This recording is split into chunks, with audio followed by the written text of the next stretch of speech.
The first hour of Sports 56 Middays is brought to you by Action247.com. Now, here are your hosts, Greg Gaston and Eli Savoy. I got a piece of land out in the countryside. Lay back and smell the sun. Warm up the Georgia pie. It's so good to be taking it easy. Why would I ever leave? 'Cause I know I got some good. Good morning, everybody. Happy Thursday to you. Welcome into Sports 56 Middays. It's officially the Thursday, February 4th, 2021 edition of the program. Greg Gaston, Eli Savoy, and Gabe Kuhn. We're with you for the next 3 hours. We are broadcasting live from the Family Leisure Studios, where family and fun come together. Family Leisure, 2120 Whitten Road, just north of I-40. Again, when you stop by, make sure you ask for an official Sports 56 mask while supplies last, and continue to wear your mask. Also, the first hour of the program brought to you by Action247.com. Coming up on the program today, the always colorful, the always lively. He'll wake you up. If you're tired, he will wake you up. Brandon Lang will join us at 10:25. We'll get his official pick for Super Bowl 55 on Sunday. At 11:30, Nick Hardwick will join us, 11-year center from the Chargers, retired and now part, I guess, of the media, right? Working with the Believe Podcast Network and doing a nice little podcast called the Hardwick. What is it, Eli? The Hardwick Life. The Hardwick, the Hardwick Life for me. So Nick Hardwick's going to join us at 11:30, and then we're going to continue the topic of, or the trend, I guess, of offensive linemen or former offensive linemen. We go to Mark Schlereth at 11:45, three-time Super Bowl champion. Mark Schlereth will join us at 11:45. We will have 2.5 questions as well on the docket today. And then at 12:25, we'll check in with the former Memphis Tiger kicker Riley Patterson, second all-time in points in Memphis history, only behind Jake Elliott. Just played in the Senior Bowl last weekend, and he had a great Senior Bowl, hitting both his field goal attempts, both his extra point attempts, and now hoping to be playing one day in the NFL like Elliott, like Steven Gostkowski, both former Memphis Tiger greats. So Riley Patterson at 12:25. We'd love to hear from you via the First Bank text line at 67129. And during open segments, we can take your phone calls as well on the First Bank phone lines at 360-8255. We'll, of course, talk Tigers. Grizzlies back in action tonight. A big and crazy night in college basketball last evening. It's all coming up on the program today. How are you, man? I'm good. Very good. Getting excited? We're just a few days away. Yeah, it's starting to feel more like Super Bowl week.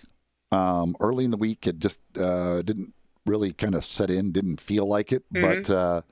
But as we get closer here, starting to feel a little bit more like Super Bowl week, and looking forward to the game on Sunday. Yeah, we had Ryan Leaf on yesterday, and I said that to him, and I think he kind of echoed those sentiments. It's different because of just the strangeness with COVID. As we get closer, we're going to get much more excited. There's no question going to be. I think it may be, even though sports as a whole has gone down, the viewing, I think the Super Bowl, I have a feeling we're going to set records for this Super Bowl viewing on Sunday, and they feel, the people we've talked to this week from the gambling side of things feel that there's going to be a record-setting amount of dollars legally gambled on the Super Bowl. So, yeah, I'm getting fired up. But with Ryan Leaf yesterday, I was saying it doesn't have the same feel, and it doesn't. But now I think we can get more into the Super Bowl because Jim Mattress Mac McInvale has made his pick. He's the guy that owns that furniture outlet in Houston that makes these enormous picks, and I think he guarantees your furniture, it's free whatever it is. But he has made his bet for Sunday's Super Bowl, Super Bowl 55, and Jim Mattress Mac McInvale has bet $3.46 million on Tampa Bay to cover the 3.5-point Super Bowl spread.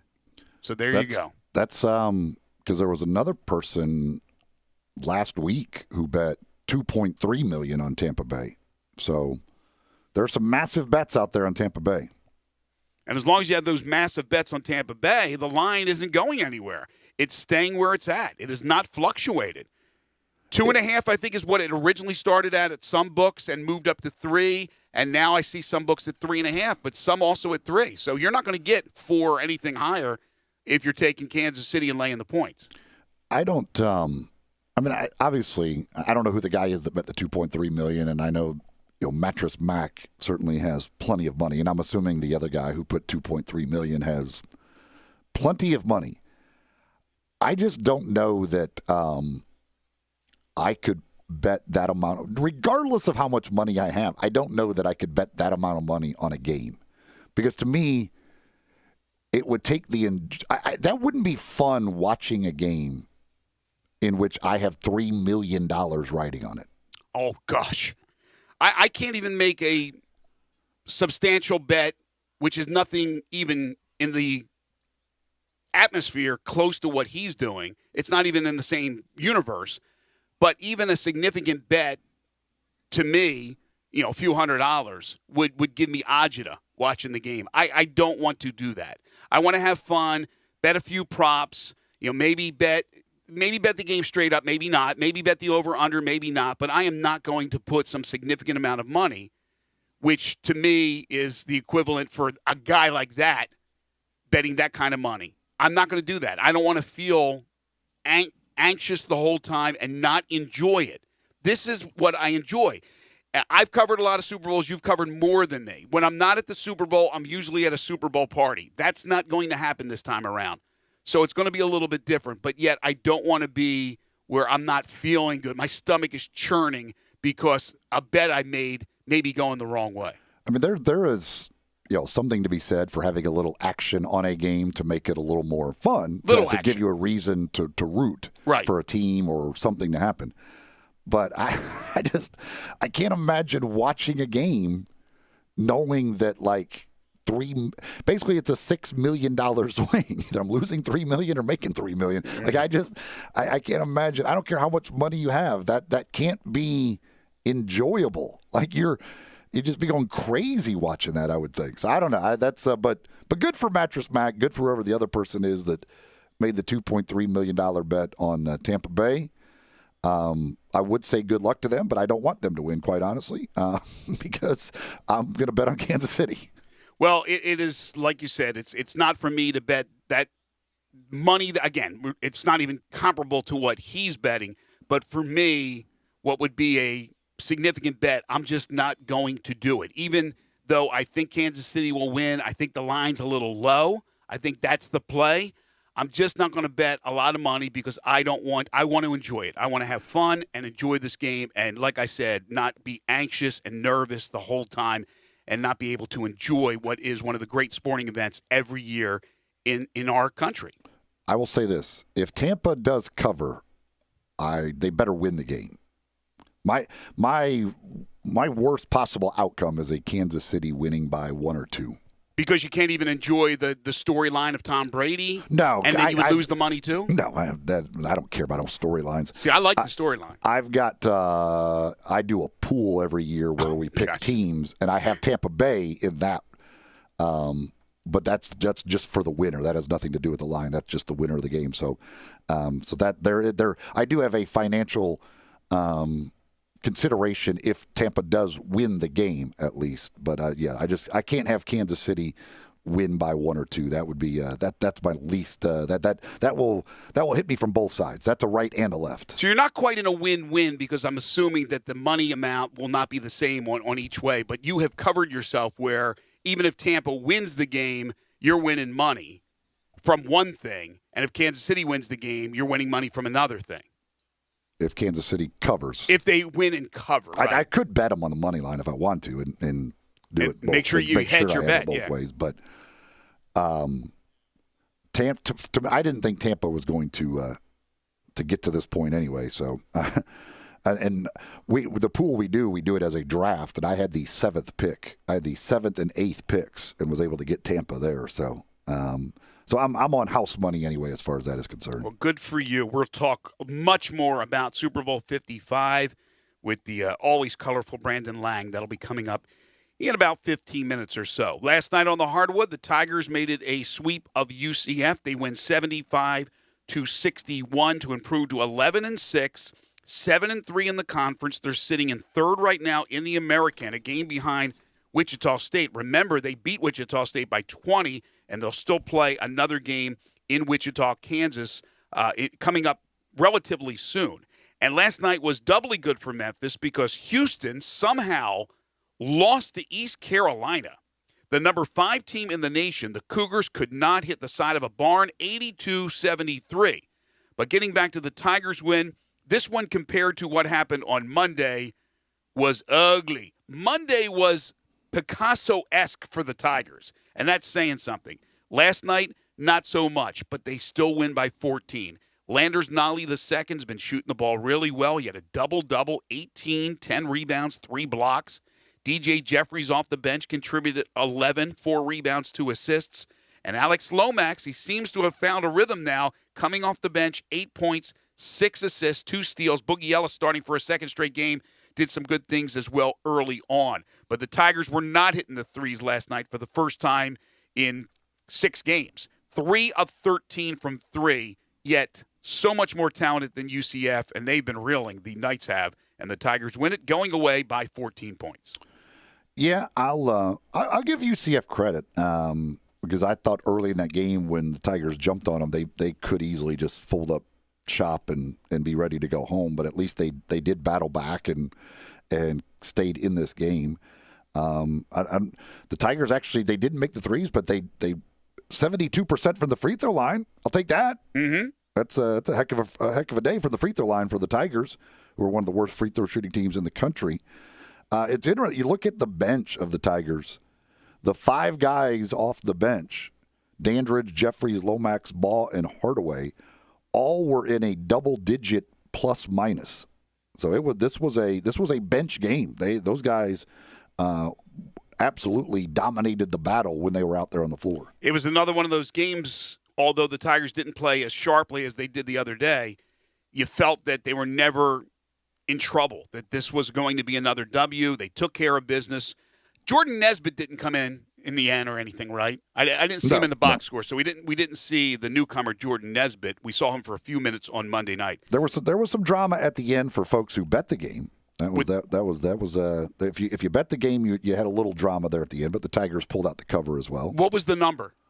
I think it was 11 and a half, something like right around. It was around 11. I don't know what it went off at and what it started at, but it was right around 11. Tigers have now won 5 of their last 6. Now, after the game, Penny said the problem with the players is sometimes they get bored with success. And when he's talking success, he means having a big lead in a game. He's not talking about ultimate success because they haven't hit that mark yet. But he's talking about in a game, you get a big lead, you get a little lazy, you get a little lackadaisical. They still turn the ball over a lot.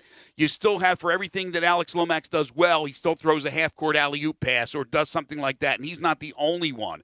So the turnovers continue to rear its ugly head, but as you said, the free throw shooting improved, and that made up for the struggles at the three-point line. You're not always going to have a good three-point shooting game, and remember, the Tigers couldn't shoot three-pointers most of the season until they went into this new Lion offense, and now they've been a really good three-point shooting team other than what happened last night. So now you have East Carolina coming off a shocking win over Houston. They will be next up for the Tigers. That'll be 1 o'clock on Saturday, and then they won't play again until Thursday, another home game, and that'll be against the Cincinnati team that has really struggled, and they've missed a lot of games because of COVID.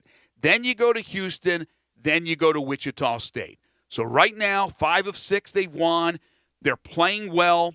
They got those big games coming up on the horizon. They can't allow a letdown against an East Carolina team that they just beat in Greenville. But again, shocking results last night across the board in college basketball. That's sports. That's college basketball. You just never know. Yeah, I mean, that East Carolina-Houston outcome that's as shocking as it gets. I mean, for East Carolina to score 82 points against Houston, who was number 2 in defensive efficiency, I believe number 1 in the nation in points per game allowed, and they give up 82 points to East Carolina, who's been basically awful. I just that's one, and they were leading at halftime. I mean, Houston was up by 3 at halftime, got just manhandled in the second half of that game. The way they have just been destroying teams in the American Athletic Conference, that one is that's as shocking as it could possibly get. I don't understand how that even happens. Houston had to just come out completely uninterested. But again, you're up by 3 at halftime, and at that point, you think they at least have your attention, like it's a 3-point game, and then to get manhandled in the second half and couldn't stop East Carolina from scoring. Yeah, and we watched Memphis manhandle East Carolina. They looked horrible. Of course, that was the game. They didn't have their coach who was out with COVID. They had not played in a while. They just looked discombobulated. And I would imagine you'll get a better effort from the Pirates on Saturday. So the Tigers certainly can't take them lightly, and I don't think they will after what happened last night. But elsewhere in the American Conference, SMU and Tulsa. Remember, Tulsa beat Memphis twice already this year. SMU has split 2 games. Who knows if they'll meet in the conference tournament. But SMU gets a 2-point win, 65-63, and Wichita State beats Tulane 75-67. So you have Houston, Wichita State, Memphis, 1, 2, 3 right now in the American. Well, that East Carolina Houston had not allowed 70 points to an opponent this year. And East Carolina got 82 against them. Yeah. Well, you said that you would look at the halftime scoreboard and you would think it's time to wake up. Kelvin Sampson goes in the locker room. He probably doesn't have to do much because they see the battle they were in for the first 20 minutes. You expect them to come out and play differently. I thought the same thing last night with Villanova and St. John's. Villanova was a 3-point favorite, 3.5, whatever it was. They were down, or they were a lot higher favored before the game started, but at halftime, the odds adjust, and they were, I think, 2.5 or 3-point favorite, yet they were down only 3 points. I thought, oh, this is an easy play. Villanova will wake up in the second half. They're third ranked in the country, and they didn't. So sometimes these things happen in sports across the board, but especially in college basketball. Last night, there was something in the air. Virginia Tech, 16th ranked. They lost at Pitt 83-72. It wasn't close. Georgetown beat up on 15th ranked Creighton on the road, 86-79. Just up and down. These upsets were all over college basketball last night. In the SEC, there was no upset in Tuscaloosa. Alabama over LSU 78-60. They are the real deal, aren't they? Well, they have LSU does not want to see Alabama anymore this year. In football and basketball, the matchups between LSU and Alabama have not gone well for the Tigers. They have lost by a combined, I think 4,653 in the 3 games. It's been unbelievable what Alabama has done to them this year. The 2 basketball games, 105-75 and 78-60. So that's 48-point difference in those 2 games. And then the football game was 50 to 10 or whatever. I mean, it has been destruction for Alabama over LSU this year. Missouri, 18th ranked, beat Kentucky. It's just been one of those years for John Calipari's team, 75-70. And there was an upset in the SEC. I forgot. Florida, 22nd ranked, lost to South Carolina. Yeah, How does that happen? That was weird, too, because Florida, it was kind of like Tennessee against Ole Miss the night prior, because Florida had an 8-point lead in the second half and then went 6 minutes or something without a field goal, just could not score. I mean, so Florida goes from winning at West Virginia to losing at home to South Carolina. I don't know what I don't understand that at all. That was a weird game. Conference play is a little bit different. It really is. On any given night, it's a cliche, but I think it's apropos that if you let your guard down a little bit, no matter who you're playing within a conference, you can lose the game. But it's also young men, impressionable young men. You're coming off the win, as you said, against West Virginia. You look at South Carolina's record, you take them a little lightly, and lo and behold, by the time you realize it, you're down in the game and you end up losing. And South Carolina played really, really well. Give them credit for going on the road and winning in Gainesville. So that's a look at college basketball from last night. Again, the Tigers winning by 14. And they're putting themselves in a better position right now, again, to make those games against Houston and the road game against Wichita State really relevant. Because if they can win, they are back in the picture for the NCAA tournament. We'll talk some Grizzlies a little bit later on in the show as the Grizz will host the Rockets tonight at FedEx Forum. But when we return, it's all about Super Bowl 55. Brandon Lang joins us next. This is Middays on Real Sports Talk, Sports 56, 96.1 and 98.5.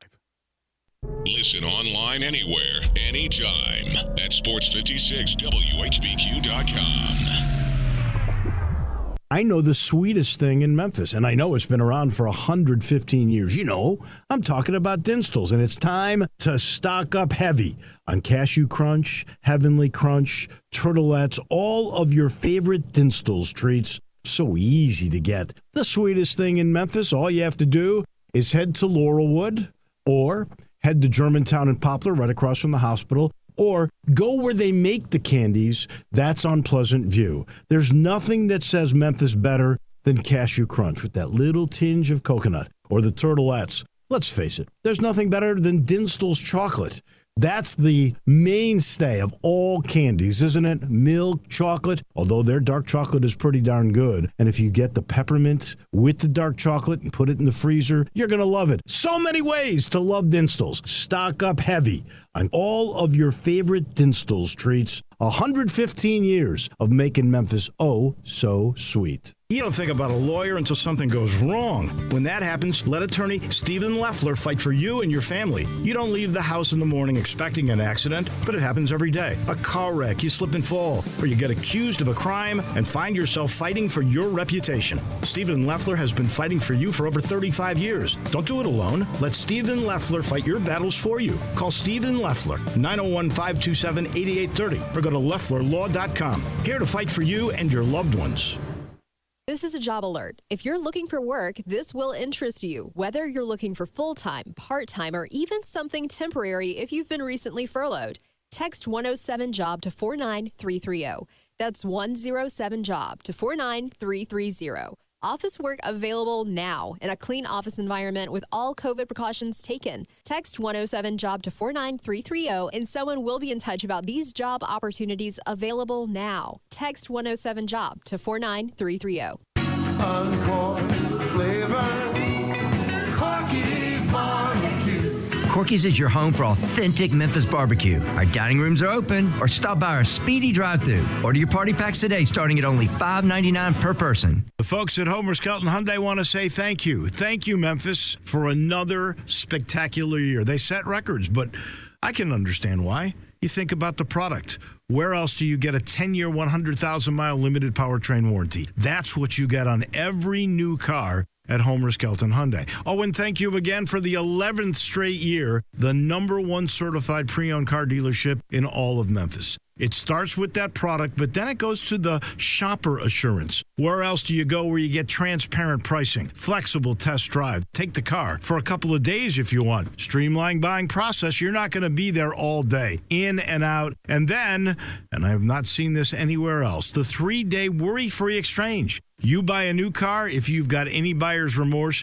you've got 3 days to change your mind. Just get on Lamar, take it into Mississippi, the first exit's Craft Road, turn left, and go see Chris True and all the gang at Homer Skelton Hyundai. Now, back to Sports 56 Middays. This hour is brought to you by Action247.com. Here once again are Greg Gaston and Eli Savoy.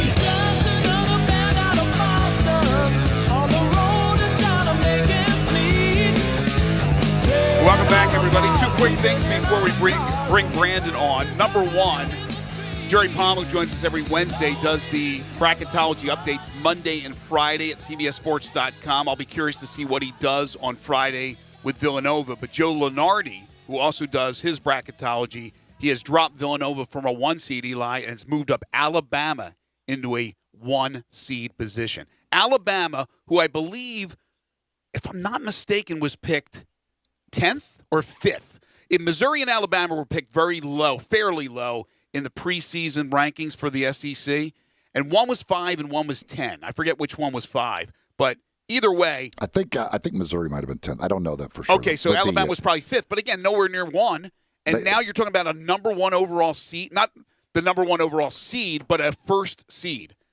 Those two play this weekend. If Alabama beats Missouri, they've pretty much locked up the SEC regular season title, because it would be virtually impossible for anybody to catch them, and they hold tiebreakers against everybody. And thank you to Nick for Nick's picks. As yesterday he gave us Tampa Bay, and it was an easy win for all of us. It was indeed. So thank you, Nick, and that's a good segue into the one and only Brandon Lang, host of the Football Betting Show on the Believe Podcast Network. The website is brandonlang.com. A terrific analyst, insider, handicapper, and our good friend who joins us now on Sports 56 Middays. Hey, Brandon, how are you? Let me tell you a great story. Okay. So a buddy of mine in Midland, Michigan, who I've known forever. I've known Mark since probably 9th grade.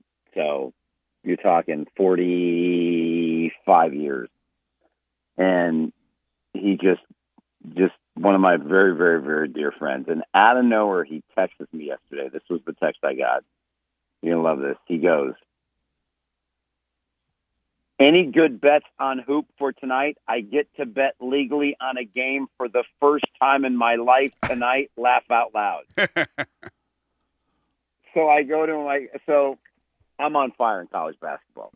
This is after I hit the 200-dimer on Tampa Bay over Green Bay. Then I go college basketball Monday, Tuesday, Wednesday. Loser, loser, loser. Then I go NBA Thursday, Friday. Loser, loser. So I go 0-5 in hoops going into last Saturday when I come with 150-dimer number 12 in a row. The world's been waiting 77 days for it. Now, I'm not saying I got a phone call or a text from somebody somewhere. I'm not saying that. No comment. Neither confirm nor deny.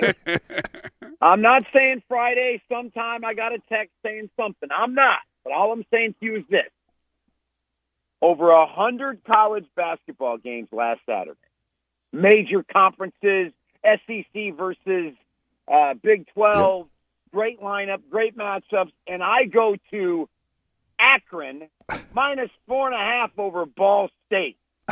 Now, I'm not saying I got anything from anybody. I'm just saying that if I'm coming with 150-dimer number 12 in a row, and the leading scorer for Ball State gets scratched 30 minutes before the game, and the leading rebounder gets scratched 30 minutes before the game, I'm not saying I got anything from anybody. But I'm saying your final score was 74-42. Oh, my gosh. Akron won by 32. They scored 18 points in the first half and whatever it was in the second half. I'm not saying I got whatever. Well, hey, Monday I hit St. John's outright over Marquette. Monday I won again. Tuesday I came back with Akron and they let me down. And last night the pick I gave my buddy Mark was St. John's plus 9.5 over Villanova. Wire to wire domination rout. Oh, what a pick! How about that? Yeah, I lost on So Nova. he texts me this morning and goes, "What am I betting tonight?" And I go, "You're done. Quit while you're ahead." Done. I'm done. I documented 1-0. Go pick it on your own. That's the only thing you get from me. Because we can't go anywhere from there. You can't. You give him a 9-point dog that wins outright by double digits. There's nothing you can do after that. It's like go to Vegas and you make love to the hottest porn star stripper on the face of the planet Earth. Where do you go from there? There's nowhere you can go from there. Nowhere. It's like the story I've said on your show years ago. We'll get to the Super Bowl in a minute. This is another great story. Years ago, I'm on a flight from Vegas back to L.A. And Southwest. So on Southwest, it's back when you sit across from people, right? So sitting right across from me was the porn star P.J. Sparks with this, young white dude. So I start talking to the white dude. I know who she is, but I'm playing it off. She was hot, too, back in the day. But I'm playing it off like I don't know who she is. And he and I hit it off. Like he used to play minor league baseball. He does a baseball school in the Valley, teaches kids how to play baseball. We hit it off. He loved golf. I love golf. And I start telling jokes. And she's laughing, whatever. We become great friends. He dated her for about 6 months, or 4 months he dated her, and then they broke up. And we're playing golf 4 days after they broke up. We're sitting in the golf cart, and I look at him, and I go, "Bro, you know you're done, right? You know you're done. You know your life is over." He goes, "What do you mean?" I go, "Bro, any girl that you date after the handcuffs and the blindfold and she took you to the porn star level of sex." I said, "You're done. You are never going to meet a girl that's going to turn you out the way she did. You went to the porn star parties. You had threesomes. I said, "You're done, bro. What are you going to do? Meet the girl at Starbucks and go, let's go to a movie?" Well, where do you go? Where do you go from there? You got nothing. You're done. Oh, my gosh. We're still friends to this day. And I think we texted a month ago. always say back to each other. He goes, I'm still done. He goes, I'm still done. That's it. So that's where we're at. So he's done. St. John's last night. Got another one I like tonight. Murray State's playing Morehead State. Morehead State went into Murray State back on January 2nd. They were 4-6 off a 2-game losing streak. They were a 13-point underdog at Murray State. They won the game outright. They won the game outright despite missing 9 free throws, 14 turnovers, and went 2 of 14 from behind the arc, and they still beat them 61-56. Since that game, Morehead State has not lost 9 in a row straight up, 7 in a row against the spread, and they're getting one tonight based on the name Murray State. John Morant, Murray State, nobody knows anything about Morehead State, so your freebie tonight, Morehead State, to get it done and keep this college basketball hoop rolling. See, there you go. And and this is what's unfortunate about not being able to be there, but one of my I always enjoy Super Bowl week with you, Brandon, because always at the media party Tuesday night, you're always checking your college basketball bet of the night because it's a very important week for you to be good at college basketball. And we always go through that whole thing on Tuesday night of you making sure that college basketball play of the night is a winner. Well, see, you're right, because I released the Super Bowl on Tuesday. So you have all these eyes coming to buy the Super Bowl pick. So you have guys that now you can show them you have a college basketball opinion. So it's I think there's one year, I think it was Houston, I released the Super Bowl on Tuesday, and then Tuesday through Sunday, Wednesday, Thursday, Friday, I went 6-0 in college basketball every day. And I think all 6 winners were college dogs, 5 that won outright. And then I just kind of parlayed that right into February in college basketball and into March Madness. So, so St. John's is a good one last night, Morehead State tonight. So it is very important to hit the college basketball play while people are buying the Super Bowl play to show that my college basketball opinion. And I'm more happy the fact that I bounced back from just a tough little stretch there. But I've said to you guys before, very transparent. People say you're not supposed to talk about losses. I pride myself on just being honest. I sucked for 5 days, and now I'm back in the zone. I'm back in the zone. I respect that, by the way. I respect how honest you are on this show. When you lose, when you win, we know it's not BS. So thank you for being who you are as far as that's concerned, Brandon. But let's shift. Let's get to the game. And you said you released on Tuesday. So what are you looking at? Because to me, this looks pretty clear that it's Kansas City. But all these big bets are coming in on Tampa Bay. The mattress guy's betting Tampa Bay too. I hear it in your voice that you're going maybe the other way. Well, no. Here's what it comes down to. I'm probably the only person on the face of the planet Earth, and I'm pretty confident in making this statement that I don't think there's very many touts out there, or people in the media, or ESPN's guys, or NFL Network's guys, or players or coaches who are picking this game. I'm pretty confident nobody's hit the last 6.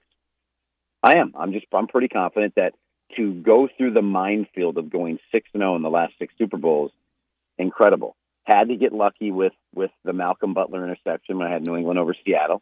I was ready to fly to New England to have Malcolm Butler's children for the rest of my life, but unfortunately males can't have kids. I was pretty thankful for Malcolm on that.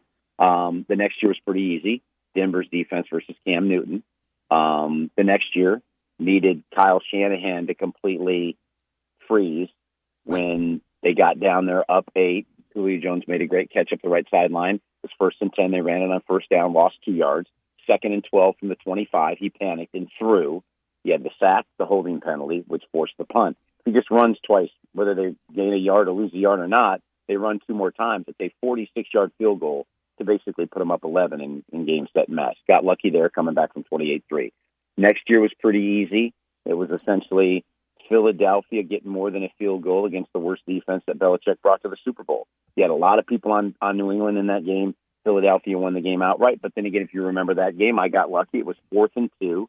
Eagles are on their own 42. They're down 2, and Pearson goes for it with 5 minutes to go. If he doesn't get it there and you give the ball back to Brady at the Philly 42, he goes right down and scores. I'm down 9. I need a back door, which ironically was what you needed the last time Philadelphia played New England, and they got the back door in Jacksonville. So lucky to win that one. And then the next year, Goff versus Belichick. I'm on Belichick. And then the next year, which was last year, was Mahomes versus Jimmy Garoppolo.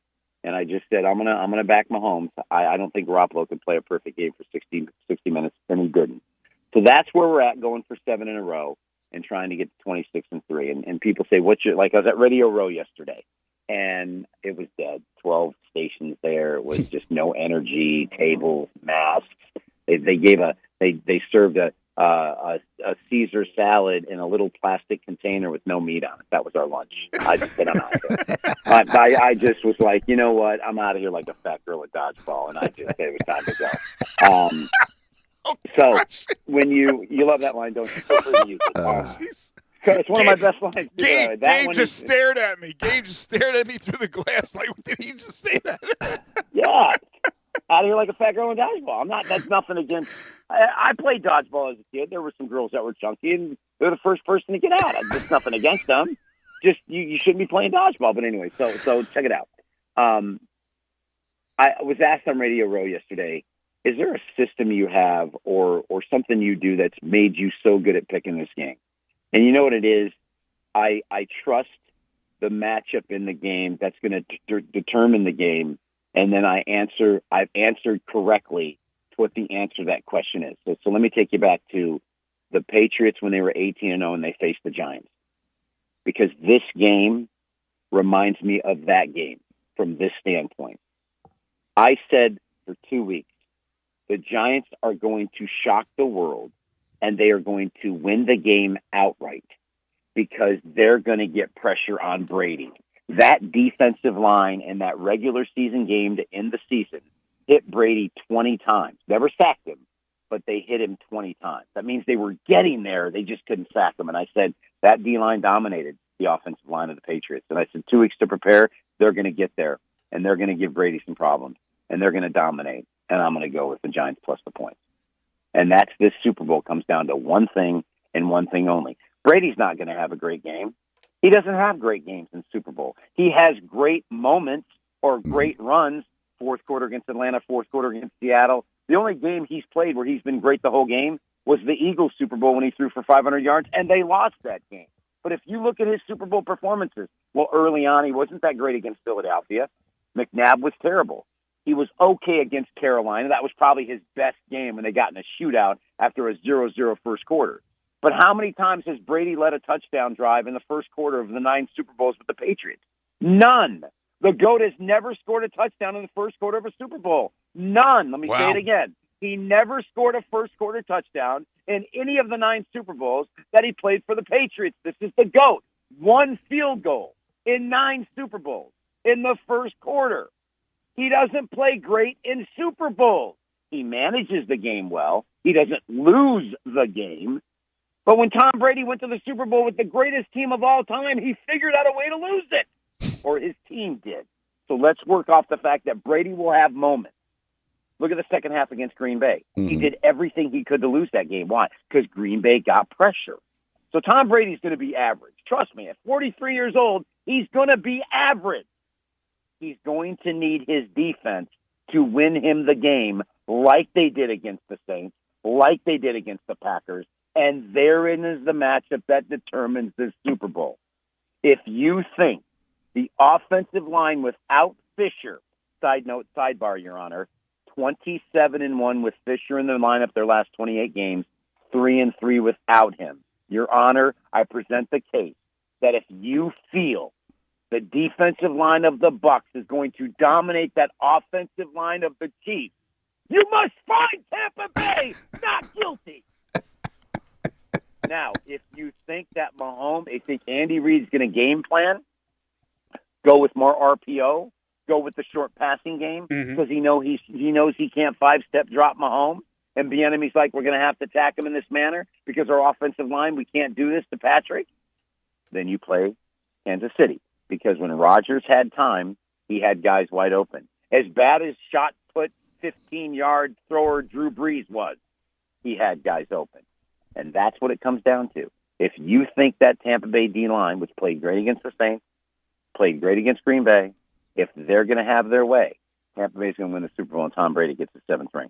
Simple as that. There's no other way to look at it. If you think that Andy Reid's going to outcoach Bruce Arians and Todd Bowles and come up with an offensive game plan that's going to protect Mahomes and give him time, move the pocket, roll the pocket, RPO, then you play Kansas City, and that's it.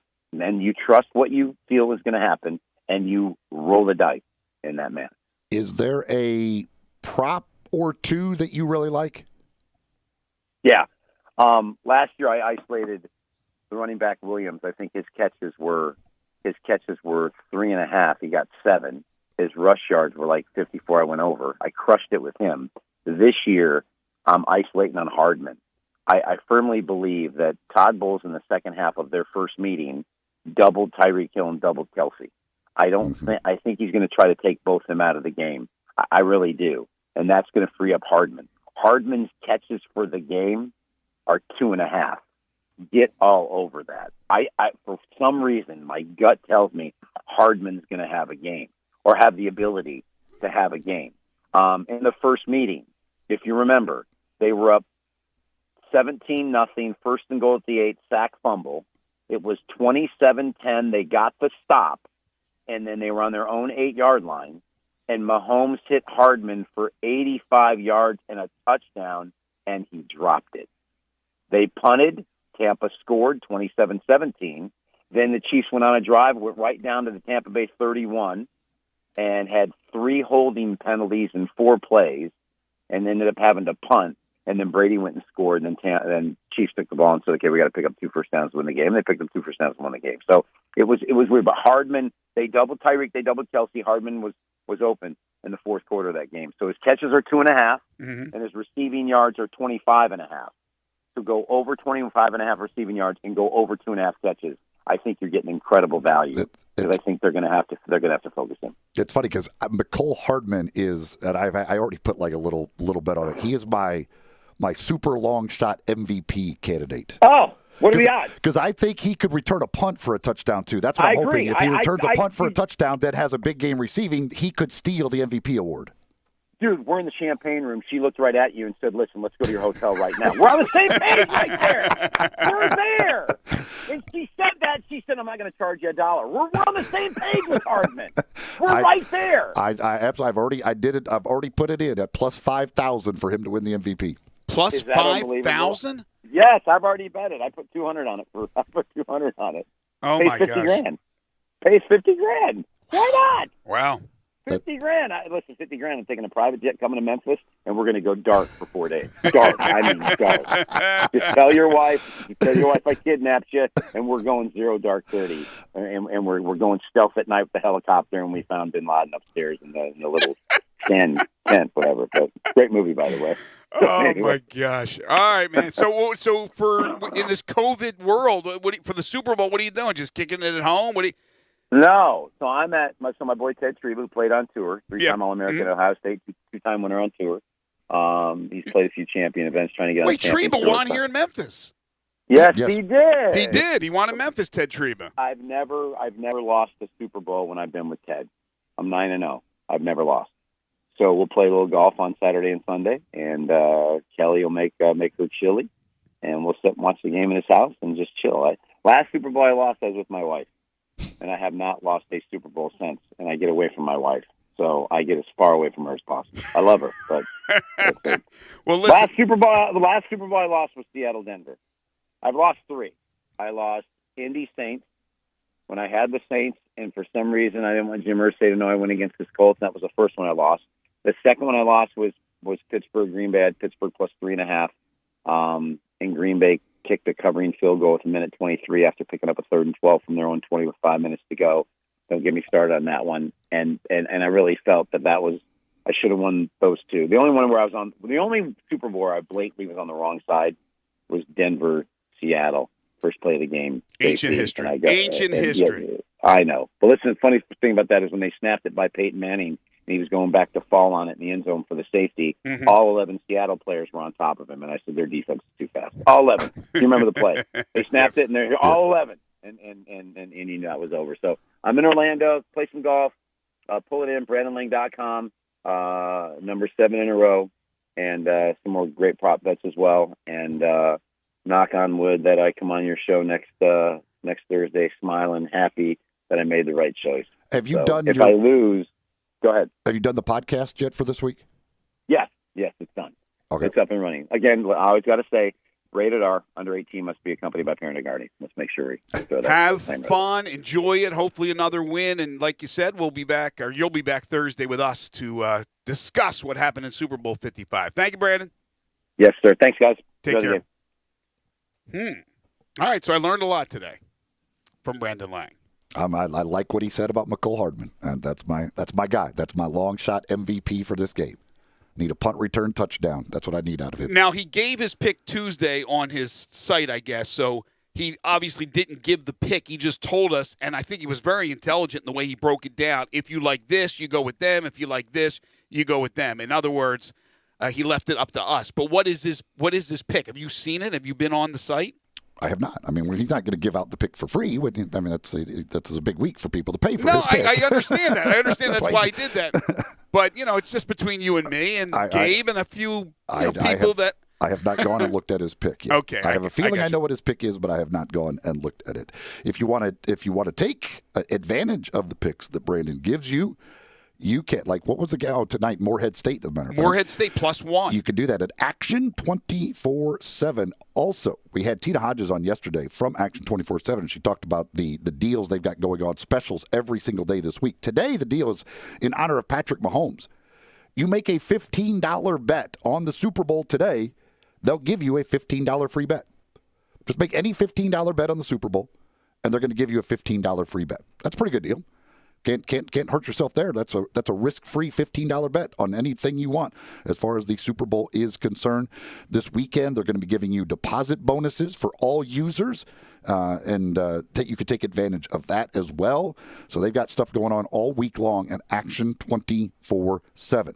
Don't forget, for new users, when you make your first deposit, they match it 100% up to $100. Promo code WHBQ100, all capitals on the WHBQ.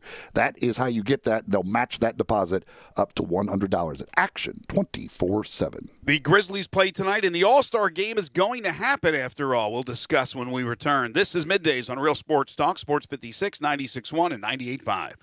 Big game coverage all week. Brought to you by David Nanny, CPA. Right here on Sports 56, 98.5, and 96.1. Brian Elder's Roofing Solutions. 2021 is finally here. Might I suggest we start the wonderful new year with a makeover for your beautiful house. I'm Brian Elder. I'm a roofer.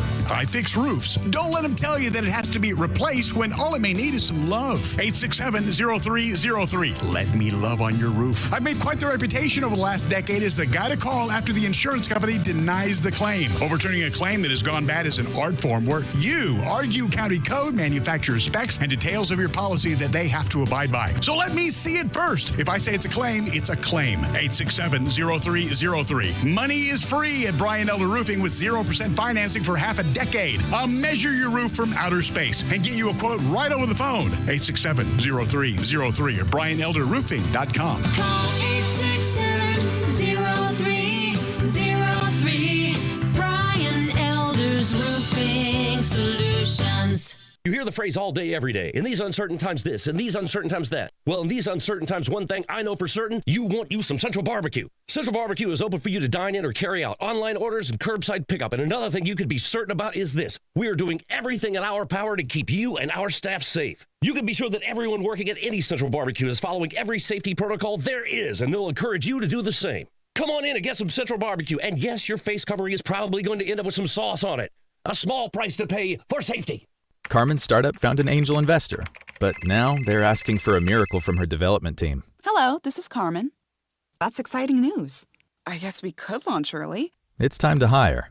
I need Indeed. Indeed you do.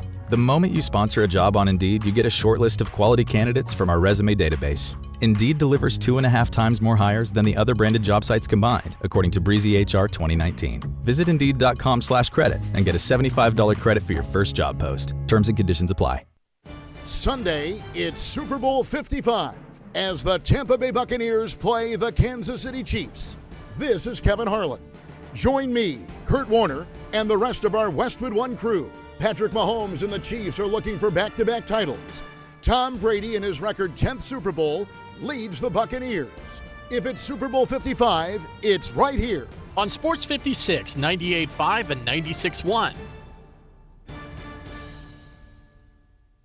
I Buy Houses, 901-406-1101. That's 901-406-1101. I Buy Houses. I Buy Houses will buy a house in any area, in any condition, and yes, it's guaranteed to close in 5 days. If you need to sell your home quickly, call 901-406-1101. If you've been through a divorce, if you lost your job, if you're tired of renters, I Buy Houses can get you your money quickly. I Buy Houses will buy your home in Shelby County, DeSoto County, Memphis, Bartlett, South Haven, Horn Lake, Olive Branch, anywhere and everywhere in between in any condition. And yes, they're open 24 hours a day, 7 days a week. I Buy Houses, 901-406-1101. That's 901-406-1101. Grab that pen, 901-406-1101. I Buy Houses.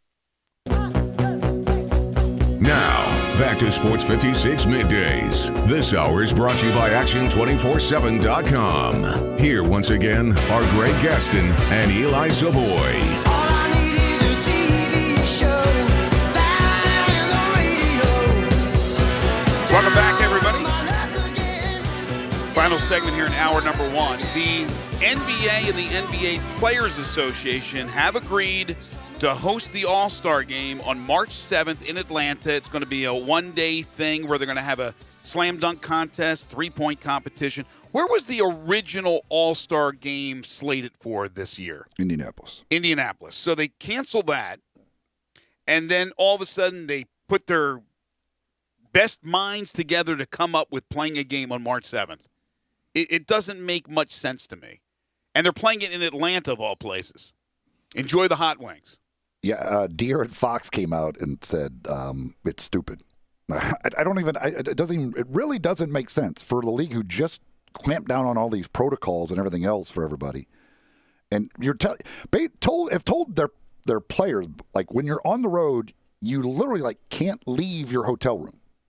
You can't even go see your family. But yet you're going to bring them all to a city. The city of sin, Atlanta, to have an exhibition game. Like I don't quite understand it at all. I really don't. I don't quite get it. You might as well put it in Las Vegas and just end the whole thing. Put it in Las Vegas and just let those guys go crazy. I'm not saying that there's going to be a mass amount of players that will disregard the rules and mandates and things of that nature. But again, all I say is don't let him anywhere near Lou Williams. I know he won't be in the All-Star game, but he's probably going to be somewhere in Atlanta. Don't hang around Lou Williams. I just can't imagine they're making enough money by holding an All-Star game to make it make sense. I don't know. Obviously there must be a lot of money involved for them to decide to actually have this thing. And on both sides, both the players and the league must both be making a good amount of money, and I just don't I don't get it, but whatever. I mean, it's interesting. It's interesting because of what De'Aaron Fox had to say. I wondered what the player reaction was going to be. You got the Players Association. Obviously, they have to talk to their representatives and make sure they want to do this. So you would think that they were all on board, and then boom, here comes a guy that says, no, this is a stupid idea. It is a stupid idea, but you know that big money has to be backing this thing or they wouldn't have it. The Grizzlies tonight, back in action, trying to get back on the winning side of the track as they host the Rockets. The Grizzlies had their 7-game winning streak snapped on Tuesday night as they lost to Indiana in Indianapolis. And now they'll play the Rockets. So the Rockets are going to be on the back end of a 2 days and 2 nights deal, 2 games and 2 nights, I should say, with the game last night being played in Oklahoma City, where the Rockets lost 104-87. That snapped their 6-game winning streak. You're talking about two of the hotter teams in the NBA in the Grizzlies and the Rockets. But the Rockets rested John Wall last night. So they will have a fresh John Wall, who is playing very, very well, coming off the injury that basically took him out of 2 seasons, right, in the NBA. So the Rockets will be a challenge tonight. They come in at 10-10, and the Grizzlies at 9-7. And once again, no Jonas Valanciunas, no Grayson Allen, correct? So the health and safety protocol? I haven't seen the official injury report for the Grizzlies, but yeah, I don't know what I guess they're probably still out. I don't know what the whole process to return is. Yeah, this is not the small Rockets team from last year when they went small, played small ball, didn't work out. Now you have guys that are bigger. Boogie Cousins is on the team, for goodness sakes. I think he comes off the bench, but Christian Wood has been one of the great stories in the NBA. So we'll see if anybody's rested for Houston by Steven Silas, their rookie head coach. But John Wall was rested last night, so they wanted him for the Grizzlies and the matchup against Ja Morant. That should be fun from a point guard standpoint, just the matchup between John Wall and Ja Morant tonight at just after 7 o'clock, or is it a different tip? Do you know that? I believe it's 7. Seven, yeah, it's normally right after 7 o'clock. When we return, 7:10 is the official time that okay. they do it. But I don't. Look, it's night. Is it national TV or anything? Is it? I don't think so. I'll double check on that, but I think it would be. Oh no, this might be one of the games that they switched a bunch of Grizzlies game time. This it's might 8 be o'clock. This is one of the ones they switched last week. Yeah, that's why I hesitated, because I wasn't sure if that time was accurate. They switched to like 3 or 4 Grizzly game times last week. Yeah, so for those who are lucky enough to go to the game, and of course it's limited, but I think they have the season ticket holders and some other people that'll be there. It'll be an 8 o'clock tip-off, so make sure you remember that. When we come back, hour 2 of the program, we'll kick things off with 2.5 questions. We'll be joined by Nick Hardwick, the former Charger, Mark Schlereth, the former Redskin and Bronco. That's all coming up in hour 2. This is Sports 56 Middays.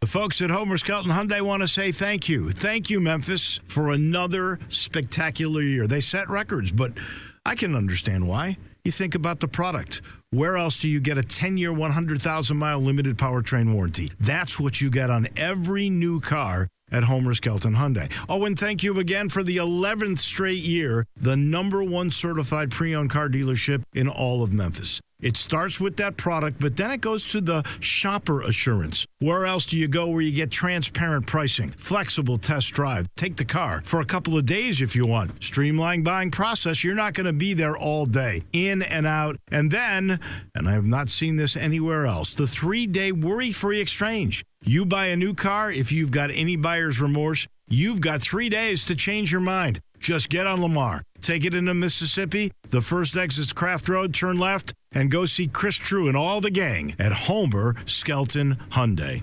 At First Bank Mortgage, their core purpose is to help you get to a better place. That better place may be a lower monthly payment, that vacation you thought was impossible, or getting into a home with a fenced backyard where your kids can play. To get into your better place, First Bank Mortgage makes decisions right here at home. Dedicated to helping you get to your better place, First Bank Mortgage. Call Daniel Mooney at 901-462-0145 today. NMLS 741022. Equal housing lender. Hey friends, all aboard to A&J Catfish Station's newest location in Millington at 7838 Church Street. A&J Catfish Station has delicious light-battered farm-raised catfish and mouth-watering big fried shrimp. Try the popular blackened catfish or fresh fried filet and whole channel catfish. Then there's mouth-watering mac and cheese, homemade tartar sauce, great burgers and fries, and fresh vegetables. Got a sweet tooth? Enjoy A&J's Peach Cobbler, voted #1 in Memphis. A&J Catfish Station, now with a new location in Millington at 7838 Church Street. Do not wait for summer. Get your pool now. During the early bird pool sale at Family Leisure through February the 7th, you can reserve your installation spot on your new pool purchase from Family Leisure. You know the prices like the temperature. They'll go up when it gets warmer, so you must reserve yours now. Family Leisure has hundreds of spas on order, so reserve yours now. The early bird pool sales happening now at Family Leisure, Whidden Road at I-40, where family and fun come together.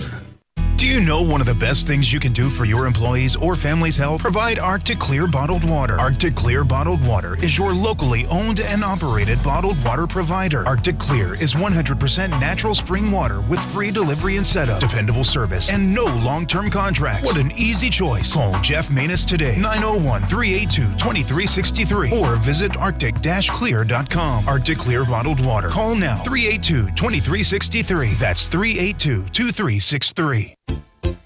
If you're going on vacation, making a college campus visit, or if business takes you out of town, there's just no better place to board your dog than Barks and Recreation, 965 Ruddock Cove between Bud Davis Cadillac and the Blue Plate Cafe in East Memphis.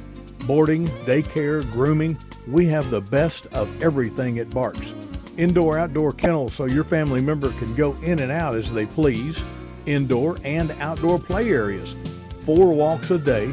Group play and individual attention from the best staff in the Mid-South, which includes an overnight staff to ensure the safety and comfort of your pet 24 hours a day.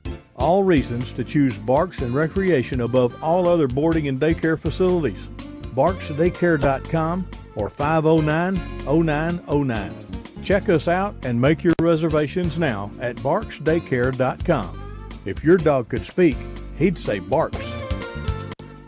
We are Sports 56 WHBQ Memphis, W253DF Memphis, and WIVG Tunica Memphis.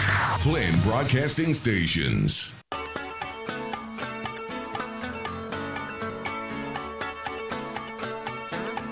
Now, back to Sports 56 Middays. This hour of Sports 56 Middays is brought to you by James Gaddis Jewelers at 4900 Poplar. Here once again are Greg Gaston and Eli Savoy. We welcome you back to Sports 56 Middays, 11:04 the time, hour number 2 of the program.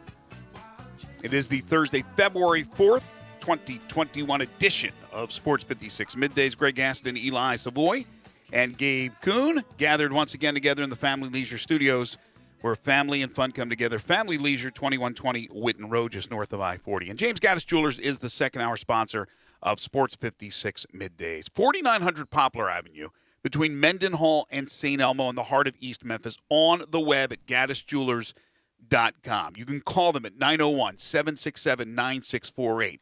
Just stop on in. Say hello to James, Linda, the rest of the gang at James Gaddis Jewelers. They will take care of you. They'll treat you like your family. Your bridal engagement and anniversary jeweler headquarters been serving Memphians and Mid-Southerners in that same East Memphis location for over 24 years. James is a local guy, Christian Brothers High School graduate, and a Memphian through and through. They are full-service jewelers with 2 bench jewelers ready to serve you. All their diamonds are independently graded and certified. They know there's a lot of competition out there, so they have a price point to suit everyone's budget. Whether it be a new engagement ring or necklace, earrings, whatever the case may be, beautiful watches. Also, they will buy your gold and silver, and gold is on fire right now. Make it James Gaddis Jewelers, 4900 Poplar Avenue, on the web at GaddisJewelers.com. So a couple of texts here on the First Bank text line. Somebody says, who did he actually pick to win the game, the Chiefs or the Bucs? And he did not give us his pick because people pay for that pick on the website at brandonlang.com. So he's not going to give it to us on the air for free. He just talked about what he looked at as the deciding factor in the game. Which, by the way he described what Kansas City needs to do with Andy Reid and Eric Bieniemy, I buy into that. Short passes, quick passes, little RPO, doing things to get the ball out of Mahomes' hands quickly. But the other thing is, even if they get pressure on Mahomes is a magician. So that's what I like. And he said, if that's the way you think, or that's what you think will happen, then you have to go with Kansas City. And Raider Corey says, update, Hardman now plus 10,000 for MVP. And so I just looked at, yes, he is plus 10,000 now. So, on what site? That's on FanDuel. All right, I'm going to have to throw some money on it. So I just made another little wager. Did you really? Yeah, were you trying to retire? No, I mean I'm putting $5 on these things. Again, just need him to return a punt for a touchdown. That's I'm looking for McCole Hardman to return a punt for a touchdown. That will be that's my key there. Remind me, with the Kansas City offense, they have so many weapons and so many guys that are in and out. How often is Hardman on the field?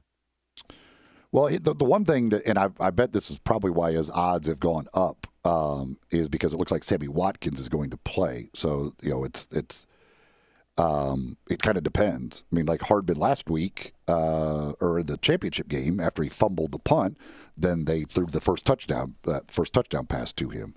But and one of the other reasons is part of what Brandon talked about that I like Hardman as well, and I agree with him on the catches, is they love to try and get Hardman the ball in space because he is electric when he gets it. And so they will, I think, because they'll be thinking we have to throw quick passes, I think you could see 3 or 4 of those where it's just literally snap it, turn, and throw it to Hardman on the outside and let him try and make a play from there. Exactly, and especially if they're doubling Tyreek Hill, who burned them during their regular season matchup. Everything he talked about Hardman is exactly what I was thinking, and then was thinking in the fact that if he could have that type of game plus throw in a punt return touchdown, he could theoretically steal the MVP award away for Kansas City. And at those odds, I'm like, heck, that's worth a little small wager to see if I could pull off the miracle. I mean, chances are the quarterback of the winning team is going to be the MVP.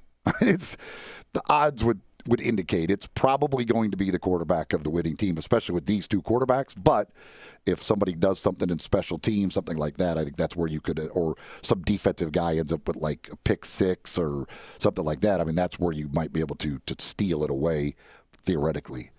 On the Tigers, got a text here on the First Bank text line. Says the big difference since Penny took over has been the play of the bigs, using lob passes and pick and rolls, giving Cisse and Dandridge more scoring production. Since he took over, you mean as head coach? No, the 3 offense. Years? Oh, since he took over the offense, okay. I mean they have realized how to use Moussa Cisse more effectively. You can't give the gut ball to the guy with his back to the basket. It's just not going to end successfully. Right. You give him lobs. And if guys can get dribble penetration and you just hit him and all he's got to do is catch and dunk, then he can be pretty darn effective. And he's fantastic on the defensive end. But yeah, I mean, it's trying to give him the ball and ask him to make a move. It ain't gonna go well. What does it say? And if your best result there, which is a bad result, might be he gets fouled, and that's not good because it's ugly at the free throw line. What does it say that the 2 best players on the team are arguably transfers? They're not arguably transfers. No. That they're arguably the 2 best players on the team. That's what I meant to say. That the 2 transfers, DeAndre Williams and Landers Nolley II, are arguably the 2 best teams on the 2 best players on the roster. What does it say about that? That they have the insight to see these guys in the transfer portal and grab them, or that the recruiting is not as good, even though the numbers will tell you it is, as far as the rankings and the ratings and things of that nature? I mean, I don't Where know. would this team be without Nolley and DeAndre Williams this year? They've struggled up until the last few games, even with them.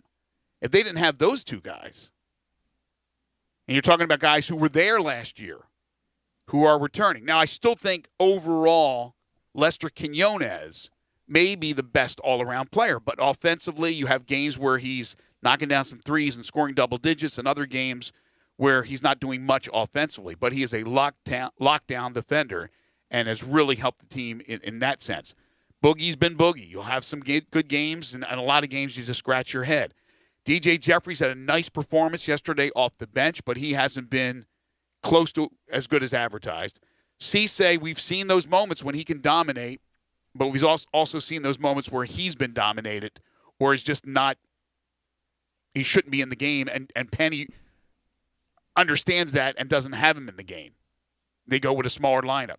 And then you have some other guys like Ball and Lomax and, or Chippen and all. But DeAndre Williams and Landers Nolley, you can make the argument that they are the 2 best players on the team right now.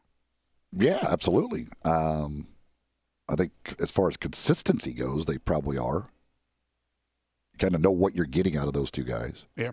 Especially Nolley. I mean, although he didn't make any, he was 0 for 3 last night from 3, but you kind of know what Landers Nolley is going to give you pretty much night in and night out. And Williams only took 3 shot attempts last night, but he's pretty, the energy he's going to bring, and he's going to kind of give you. He's not going to go get you 20 generally on offense, but he's going to contribute on offense and on the defensive end. Yeah, he's the typical blue collar player. He's Lomax but bigger as far as pit bulls and doing a lot of things and getting their hands involved in tips and things and getting their nose dirty.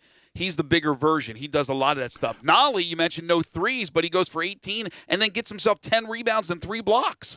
All of a sudden, he's on the boards and blocking shots last night. So Nolley's adding a little to his repertoire. My thing that I would, if that you could look at that possibly is you would say they need to look at their player development because they've got a lot of guys who were ranked higher than those guys recruiting-wise. Right. But those two guys went elsewhere to develop. Those other guys were here developing, and those two are the higher, have developed more. Right. And with Williams, it's a little weird too because he's 24 years old. Like he's way more mature than these other guys. I mean, he's a 24-year-old man versus some of these other guys who are 19 years old. I mean, what's Musa? Is Musa even 19? He's probably 18. Probably 18. So you're talking about 18 versus 24. I mean, it's a 6 years of maturity That's crazy, that we're talking isn't it? about right there. That is crazy. Any more texts? No. We have a few via social media, and our boy Nick on YouTube still talking about that hockey game from last night. He said it was free money. Nick's picks better than Brandon Lang's picks. Look at Nick. He wants to start his own service after giving us Tampa Bay last night. Okay. It was free money. So, Nick, are we doubling down on Tampa Bay tomorrow night since they play Detroit again? I know he's listening. So we'll see what comes up next for Nick. What does Nick have for the Super Bowl? Literally, the first time I checked the score last night, I had forgotten about it, and I was like, let me check the score of that hockey game. It was already 5-1 Tampa Bay. So it was Nick, you were dead on. Could not have been easier money. Yeah, I asked you about it. You said you already bet it. So I said, well, I'm going to bet it. And Gabe bet it. So thank you, Nick. We appreciate it, and we appreciate you listening to the show as well. By the way, there are some new wild and crazy plays for the prop bets as I'm looking at this from betonline.ag.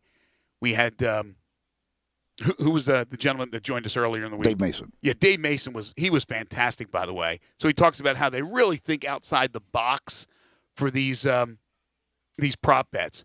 So the CBS Biden Super Bowl interview said first by Biden, Bucks, Buccaneers, or Chiefs? Which word of those two, which team name does he say first? Odds are both minus 120.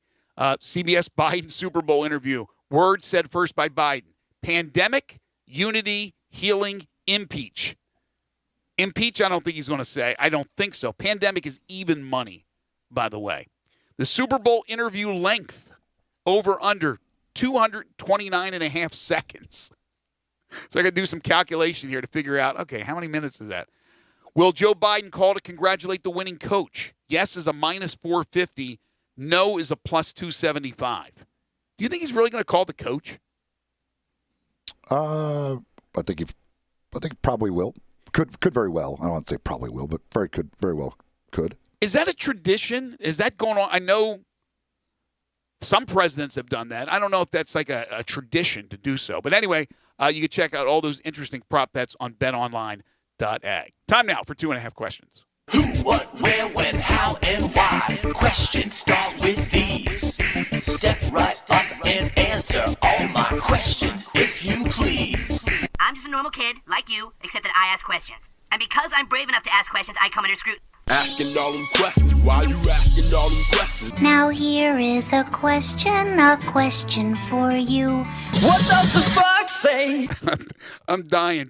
Trevor hits us up on YouTube and says, pandemic is a great value pick for the Biden speech. All right, question number 1. The NBA trade deadline for this season is much later because the season started later. I believe it's March 25th or thereabouts that they're targeting. Do you think the Grizzlies make any trades? And who could be moved if they do? If they do, I think you could very well see Gorgie. I think he would be the most likely, probably. Big contract, expiring contract. Obviously playing well right now. But when Jonas is healthy, he's kind of the odd man out in that rotation. So I think if the right opportunity presented itself, or a team out there was maybe looking to add a big guy with the ability to step outside and shoot it like he has shown, obviously, I think very well he could be a guy they could move on. See, I'm going to be really curious to see as the Grizzlies continue this season and John Morant, just the accolades and well-deserved continue to pour in, that there are going to be in the future players that are going to want to play with John Morant. And you would normally say, well, who's going to come to Memphis, right? There's Los Angeles and Miami and New York City. But with John Morant, I think he's going to be that infectious where great players, some, will want to play with him. And the Grizzlies, their roster right now, everybody's contributing. And they still got the guys that are hurt that are going to come back. But when they're all healthy, there's going to be some guys that are quality players, quality role players, not stars, that are not going to get on the court. So I wonder if something could be packaged. Maybe not for this year, but soon, in the next year or so, to package something to get a player that is of substance that wants to play with John Morant. But I don't know really where they need to fill that position. Like, what position are we looking at for the Grizzlies? That's the key, and what type of player they can get. If you were trying to improve a position, it's clearly the wing. It's still the wing. I mean, Dylan Brooks is. I mean, he's not a starter on a really good team. But is Desmond Bane going to be? I don't think he's a real good on a real good team. I don't think either one of those guys is a starter. Okay. Fair enough. I would say Gorgie, or Jonas theoretically could. I think one of the guys up front, Gorgie, because it's an expiring contract, is the more movable one. I would think. But if you were leaning toward any type of a trade, would you lean toward yes or no? I would say yes. I think they very well could trade. Will trade one of those bigs. Okay. Question 2: what are the 5 best college basketball coaching jobs in the country? Like, if they were open, what are the 5 best ones to get? Well, I think it goes back to the blue blood conversation we had, because I think just those guys are still going to be at the top of most lists. I mean, it's the Dukes, the North Carolinas. Is Duke Kentucky. Is Duke a great? It's been made a great job because of Krzyzewski, but I wonder once he retires down the road, that will continue to be a great job. But do they hire? I mean, but kids are still going. I mean, kids want to go to Duke. Like they're going to get their fair share of players. I mean, it's the Cameron Indoor. He has turned that into a place that top level kids all want to go play. But as a coach, you want to coach, in your opinion, at the Blue Bloods. Is that what you're saying? Yeah, I mean, I would because it's easier to recruit at them. I mean, it's going to be easier to recruit at North Carolina, Duke, Kentucky, Kansas than it is at most places. I mean, it just is what it is. Yes, but it is basketball. There's a lot of basketball players out there, and you can only recruit so many. It's not like filling a football roster. That we see great players everywhere. I mean, Cade Cunningham's a hell of a player, a freshman at Oklahoma State. So there's programs all around the country that you get a couple of these recruits, you turn it around. All of a sudden, you're a top 10 team. So I understand what you're saying, and you're right, but I also think that a good coach in a good situation, even at a school that's not a blue blood, can bring in those type of recruits. Like, I still think I like Florida. They got a couple of national championships. I still think you can win big there. It was proven with Billy Donovan. We'll see what White can do. Now, UCLA is a blue blood, but I still love that job. That would be one I would look at. But you'd go Kentucky, Carolina, Kansas, Duke, and who's your 5th?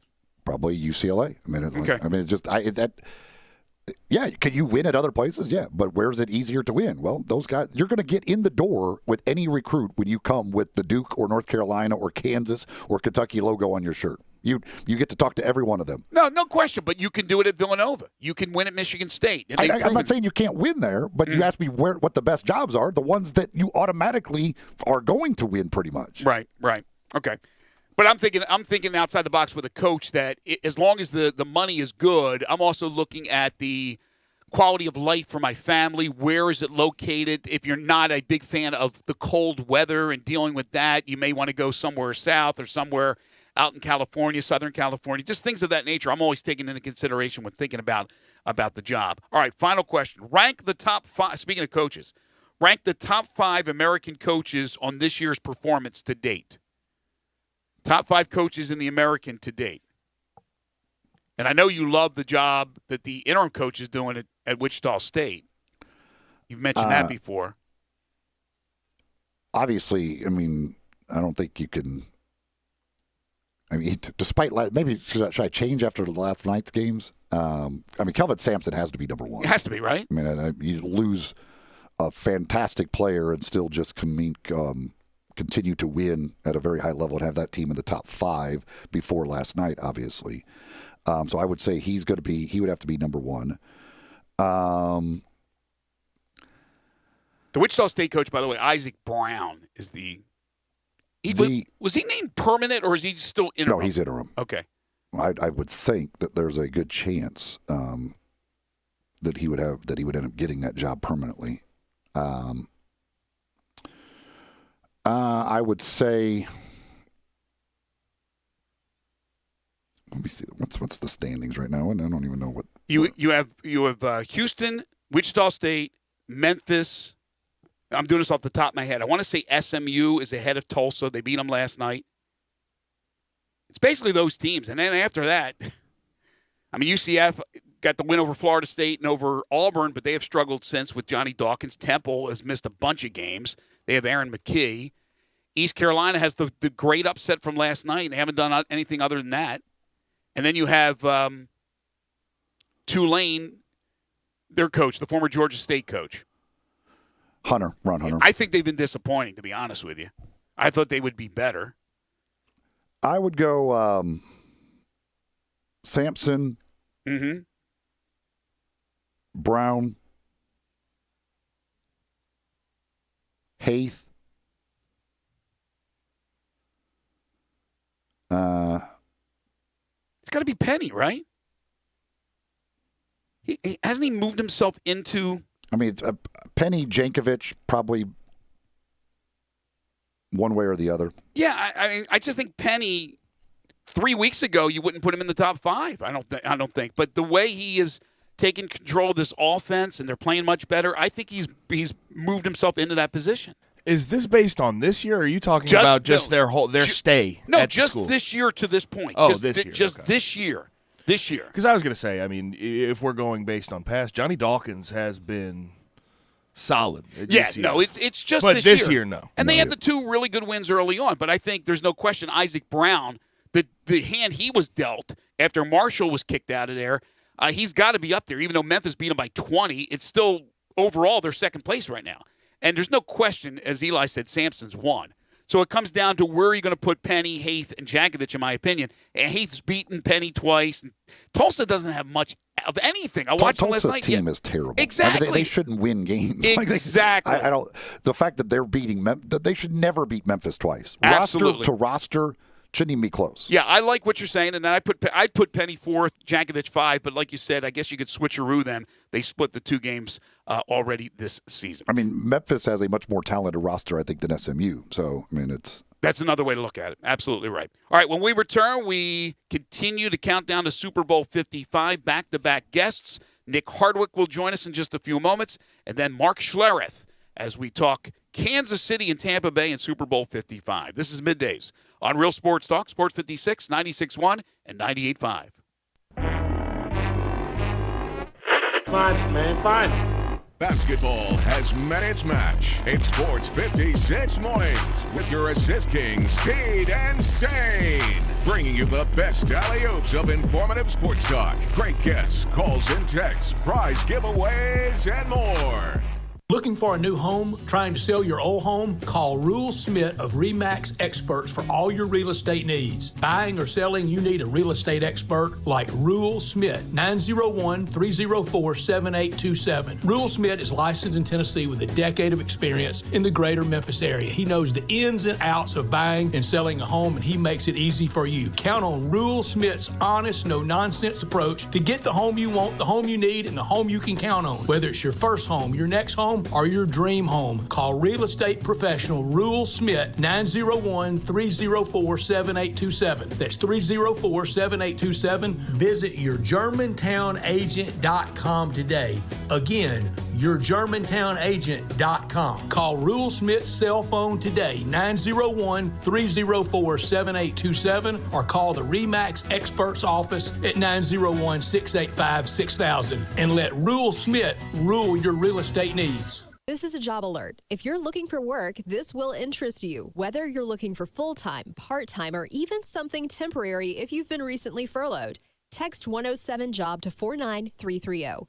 That's 107-JOB to 49330. Office work available now in a clean office environment with all COVID precautions taken. Text 107-JOB to 49330 and someone will be in touch about these job opportunities available now. Text 107-JOB to 49330. Case IH is a proud supporter of the Mississippi Farm Bureau, and thanks to a membership benefits partnership, Mississippi Farm Bureau members receive a discount of up to $500 on every qualifying Case IH tractor and piece of equipment you purchase.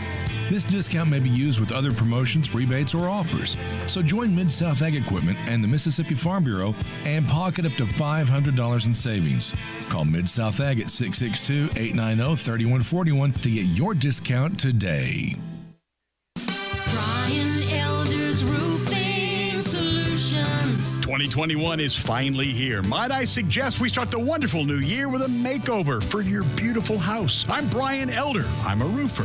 I fix roofs. Don't let them tell you that it has to be replaced when all it may need is some love. 867-0303. Let me love on your roof. I've made quite the reputation over the last decade as the guy to call after the insurance company denies the claim. Overturning a claim that has gone bad is an art form where you argue county code, manufacturer specs, and details of your policy that they have to abide by. So let me see it first. If I say it's a claim, it's a claim. 867-0303. Money is free at Brian Elder Roofing with 0% financing for half a decade. I'll measure your roof from outer space and get you a quote right over the phone. 867-0303 or BrianElderRoofing.com. Call 867-0303. Brian Elder's Roofing Solutions. Now, back to Sports 56 Middays. This hour of Sports 56 Middays is brought to you by James Gaddis Jewelers at 4900 Poplar. Here once again are Greg Gaston and Eli Savoy.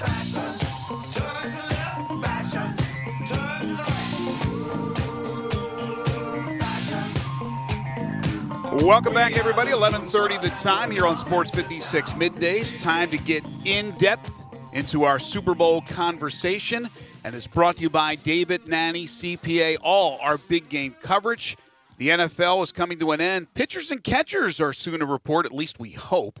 And it's time to file your taxes. David Nanny, CPA, has been helping Mid-Southerners with all of their tax needs for over 15 years, and he can help you as well. Call David at 901-763-2000. That's 901-763-2000. He played in the NFL for 11 seasons at center for the Chargers, and now he's the host of the Hardwick Life podcast on the Believe Podcast Network. You can follow him on Twitter at Nick Hardwick. Nick Hardwick joins us now on Sports 56 Middays. Hey, Nick.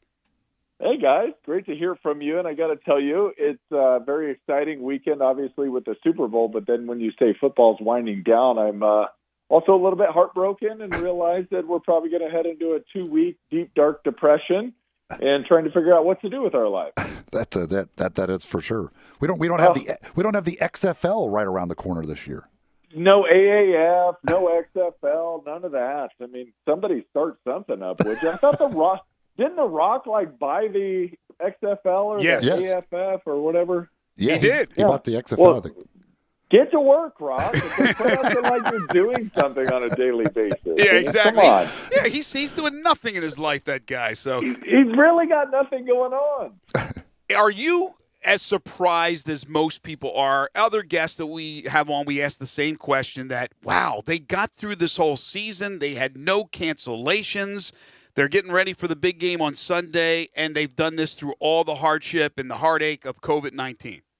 Yeah, it is amazing and a real testament to Roger Goodell and the crew at the NFL and all of the players and coaches and staff and everybody involved in it that it was rigorous, right? I just talked to Phillip Rivers a couple of days ago, and he said there was 175 or 176 straight days that they had to do a COVID test.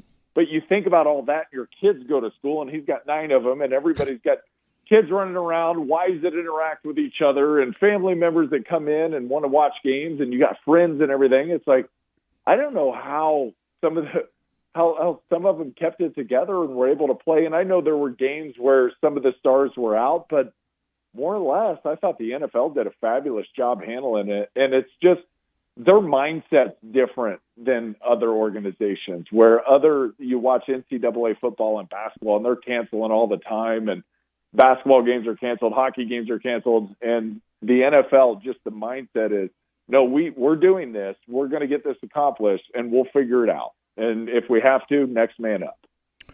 So you mentioned Phillip Rivers. You had a chance to talk to him. Of course, now he announces his retirement. You snapped the ball to him for many, many years. We hear all the stories about him and the trash talking, but never cursing, all of that stuff. Give us what's the best Phillip Rivers story?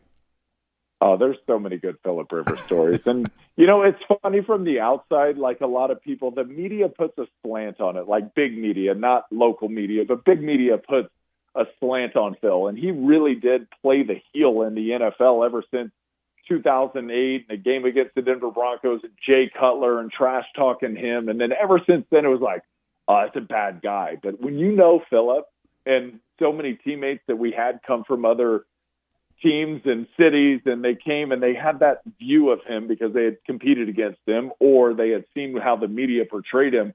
And then I'm telling you, within like 5 minutes, they were best friends with Phillip Rivers. At least they thought they were. and there's so many guys like that who would claim that Phillip Rivers is their best friend. And I can tell you, there's probably not one person that you could find that could say something bad about him or something incongruent with the person that he presents, because he's as authentic and genuine as they can possibly make him. One more thing on Rivers before we switch gears to the Super Bowl, and I know you're biased for the reason of having played with him for so many years and watching this guy perform. I think he's a Hall of Famer, but it seems like it's a debate on whether or not he is. Is that crazy? For me, it's crazy just because and a lot of fans can't comprehend this and will never be able to comprehend the impact that he had on the game itself. So, yes, the numbers are there, the stats are there, the touchdowns, the reception, all that stuff. It's there. You can make an argument for him certainly to be in the Hall of Fame. But what fans don't realize is Phillip had a massive impact changing the way the defensive coordinators presented their blitz packages, specifically to go against Phillip and his abilities at the line of scrimmage. So before Phil came around and really got into his full power as a quarterback and being able to read defenses and see safeties rolling and different things at the line of scrimmage and everything, you had standard rules and you couldn't break them. And defensive coordinators, they all, of course, knew the rules. But Phillip came along and basically we would go up to the line and we would call, here's the pass route. And at the line of scrimmage, we're going to figure it out. And so we were able to break every single rule. We had ultimate flexibility with the pass protection to be able to take it all left, all right, split the line in half. We could do anything we wanted to get our 5 offensive linemen and maybe a running back on their 5 or 6 most dangerous. And that was a huge paradigm shift in the National Football League. And since that happened, then you had Rex Ryan going with the amoeba and the walk around and the stand up, and Mike Zimmer going with the double mug in the A gap, which is super prevalent now. But that didn't exist before all of these rules were broken and changed. And so it forced these defensive coordinators, Steve Spagnuolo, into having different defenses that they presented to challenge the new capabilities of the offensive line and the quarterback with the pass protection that basically was ruleless, other than we got to protect you. And the one thing that you could say when you have no rules and you have ultimate flexibility, it's super challenging for one, but we didn't have to throw hot side adjusts or hot routes. We didn't have to do any of that. We kept our pass plays on. We attacked vertically down the field and made defensive coordinators pay for blitzing because we would sniff out their blitz a really good percentage of the time. So do Rivers really never curse? Never. Now, what's the worst word you've ever heard him say? Dag. Shoot. Now there's some times that he says shoot and you know exactly what he means.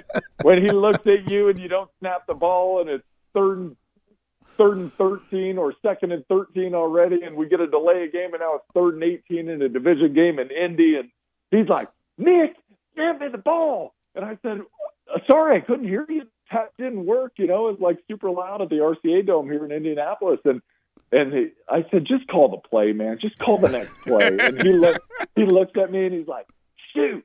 we don't have a play for 3rd and 19 or 3rd and 18 or whatever it was. And, the next play we go up to the line of scrimmage, snapping the ball, and he chucks it down to Chris Chambers. And we ended up picking up a first down and winning the division game and going to New England the next week for the championship game and getting beaten ultimately. But, those so many moments like that where he could cut you with his eyes and with even saying golly, when it's like, oh, don't give me that golly and don't give me that shoot. It's like, I know what you're saying. So what do you expect to happen Sunday with this battle between the GOAT and the new GOAT, I guess? Oh, and this is an awesome matchup. I think this is one that people at the beginning of the year are like, wouldn't it be cool if Tom Brady made it back at home and is playing against Patrick? And it is one of those things where I really think Tom is looking over at Patrick and going, crap, he's in so early in his career. If he wins this one, I've only got 6. He'll have 2. He can catch me, right? So I think those kind of things are definitely going through Tom's head. But the way I see it playing out is there's so much explosive speed, and it's imposing from Kansas City. And really, I know where there's concern about the offensive line, right? Mitchell Schwartz is out at right tackle and has been since week 7. Nobody's even noticed. Mike Rimmers has held it down just fine. The left tackle, Eric Fisher, goes out last week. Okay, we're going to have to shuffle the deck a little bit. I really do believe Kansas City is the least offensive line dependent system maybe that has ever existed in football, just because of the creativity, the design, the speed. It slows everybody down at the front. From the Tampa Bay Bucks, they have to play a little bit more cautiously, eyes open, heads kind of moving around, looking at all this deception and misdirection and everything. And I think that really helps empower the offensive line to have guys who aren't coming full speed. And again, I mean, if the pass protection happens to break down, well, then Patrick Mahomes gets to get into his extracurricular ad lib, and that's where we all know that he's most dangerous, because now you've got Tyreek Hill and Mecole Hardman and Travis Kelce and guys that start running routes with no predictability about them and no rhyme or reason. And Patrick Mahomes can fit it in perfectly with accuracy. And that's where all the big plays happen. And so, you're kind of damned if you do and you're damned if you don't. If you're Tampa Bay, it's like, yeah, we'd like to beat you, but we'd also like to contain you. So you get stuck in this gray area.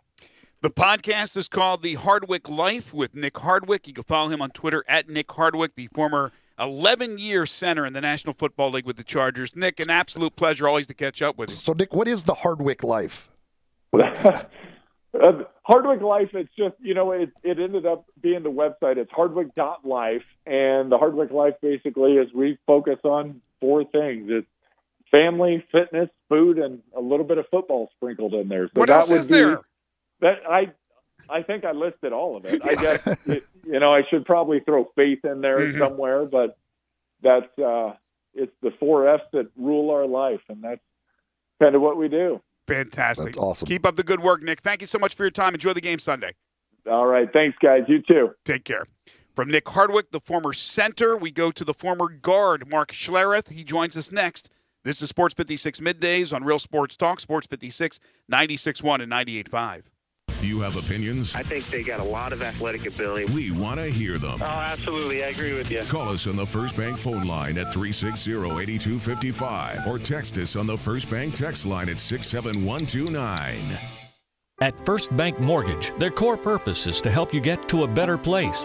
That better place may be a lower monthly payment, that vacation you thought was impossible, or getting into a home with a fenced backyard where your kids can play.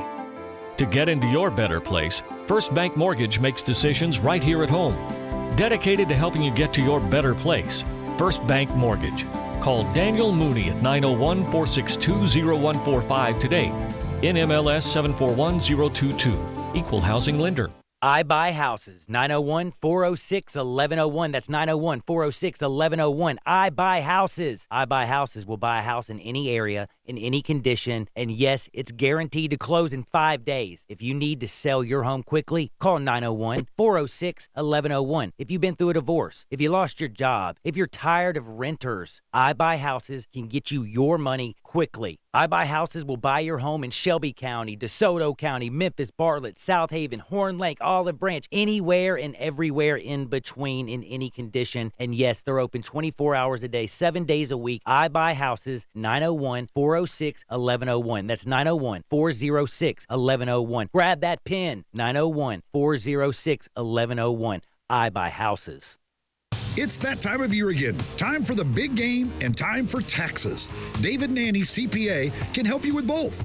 He's sponsoring this year's big game coverage on Sports 56, and David and his team have all the experience you need for all your tax filing needs, too. Whether it's a return for an individual or for a small business, give him a call today. 901-763-2000. That's 901-763-2000. David Nanny, CPA for you. Hi, I'm Tito Beveridge, founder and master distiller at Tito's Handmade Vodka. In 1997, I started the first micro distillery in the state of Texas with my dog, Dog Joe, at my side. We're still working with dogs out at the distillery after all these years. Learn more about how dogs are a part of life here at Tito's Handmade Vodka at vodkafordogpeople.com. Tito's Handmade Vodka is made from corn and naturally gluten-free. Cheers. 80 proof Tito's Handmade Vodka, distilled and bottled in Austin, Texas. Tito'sVodka.com. You don't think about a lawyer until something goes wrong. When that happens, let attorney Stephen Leffler fight for you and your family. You don't leave the house in the morning expecting an accident, but it happens every day. A car wreck, you slip and fall, or you get accused of a crime and find yourself fighting for your reputation. Stephen Leffler has been fighting for you for over 35 years. Don't do it alone. Let Stephen Leffler fight your battles for you. Call Stephen Leffler, 901-527-8830, or go to LefflerLaw.com. Here to fight for you and your loved ones. If you're going on vacation, making a college campus visit, or if business takes you out of town, there's just no better place to board your dog than Barks and Recreation, 965 Reddick Cove between Bud Davis Cadillac and the Blue Plate Cafe in East Memphis. Boarding, daycare, grooming, we have the best of everything at Barks. Indoor-outdoor kennels so your family member can go in and out as they please. Indoor and outdoor play areas. 4 walks a day, group play, and individual attention from the best staff in the Mid-South, which includes an overnight staff to ensure the safety and comfort of your pet 24 hours a day. All reasons to choose Barks and Recreation above all other boarding and daycare facilities. BarksDaycare.com or 509-0909. Check us out and make your reservations now at BarksDaycare.com. If your dog could speak, he'd say Barks. Now, back to Sports 56 Middays. This hour of Sports 56 Middays is brought to you by James Gaddis Jewelers at 4900 Poplar. Here once again are Greg Gaston and Eli Savoy.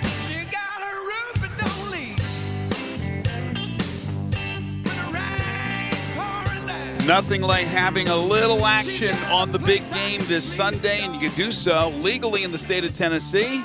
Just download the FanDuel app today. Celebrate the 55th edition of the big game with exclusive 55-1 odds on FanDuel Sportsbook.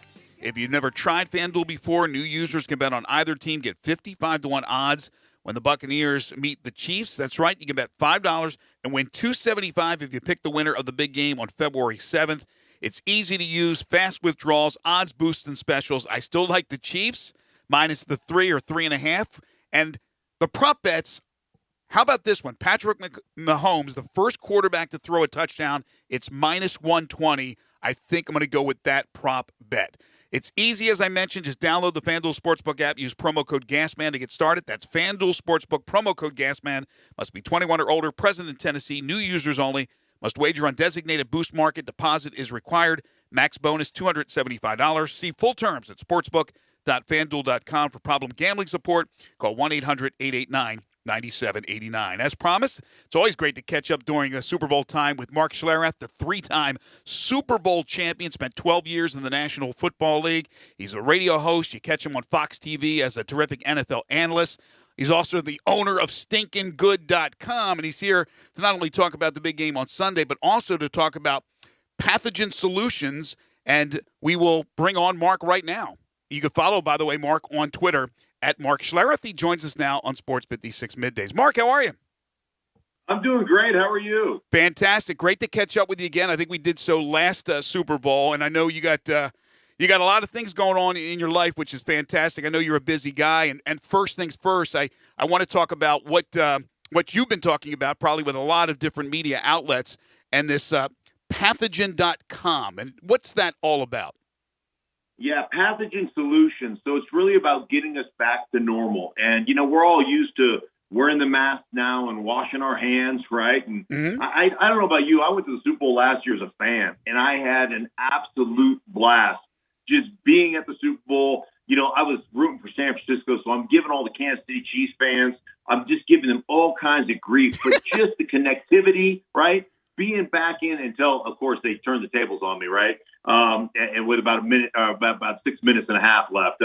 But anyhow, being together, just enjoying it together, celebrating it together. It's the sense of community. And that's what Pathogen Solutions is trying to do. Right now, they have created a patented technology shoe sanitizing station. So you stand on the unit for 8 seconds, and it zaps 99.999% of all pathogens like coronavirus, MRSA, E. coli, staph off your shoes. So you wash your hands, you put your mask on, and then you track your dirty shoes right into your facility. This eliminates that problem. Hospital grade. They're using it right down. They're using it down in Tampa right now at several different sites, several different of the events. So really cool, and it's about, like I said, bringing us back to normal, getting us back together so we can enjoy it together, keeping us safe. It's just another way to protect us during these times. So you can check out more information at path03gen.com. That's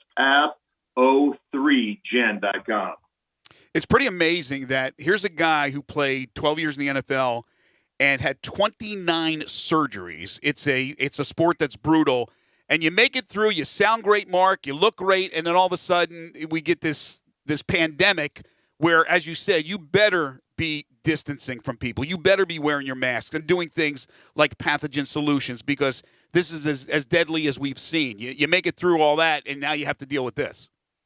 Yeah, and it's been amazing. I tell you, you watch what goes on in the NFL, and, there was a lot of criticism toward the NFL for, having this season go on. And I tell you what, in all its imperfection, it was perfect. Man, I am so proud to have been a part of Fox and been a part of the NFL and the broadcast this year.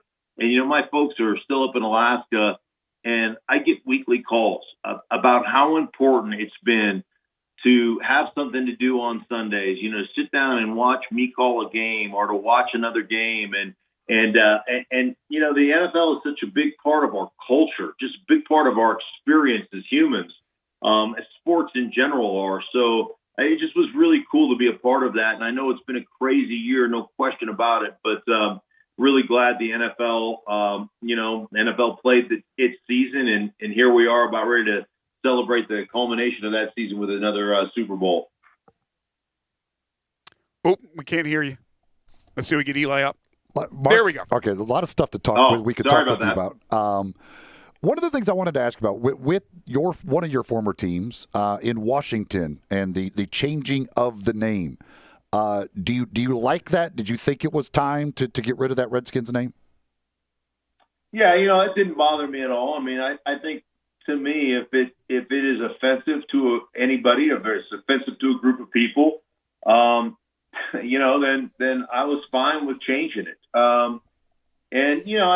That's kind of the era we live in now, or the time we live in now, and we've got a lot of bigger fish to fry. So it didn't bother me. I know that some of the guys that I played with, it bothered them, but like I said, it never was one of those things where it ever really bothered me.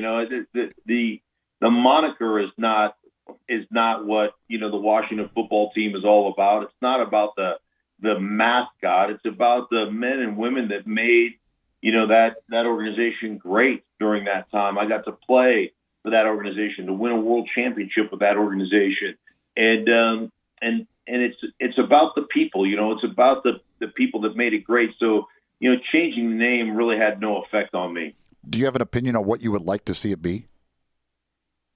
Not really. I mean, there's so many great names out there. I love the, people who talk about the Hogs. I love that aspect of, that the trench warfare and being a member of the Hogs and, cutting my teeth under Russ Grimm and Joe Jacoby and Jeff Bostic and Mark May.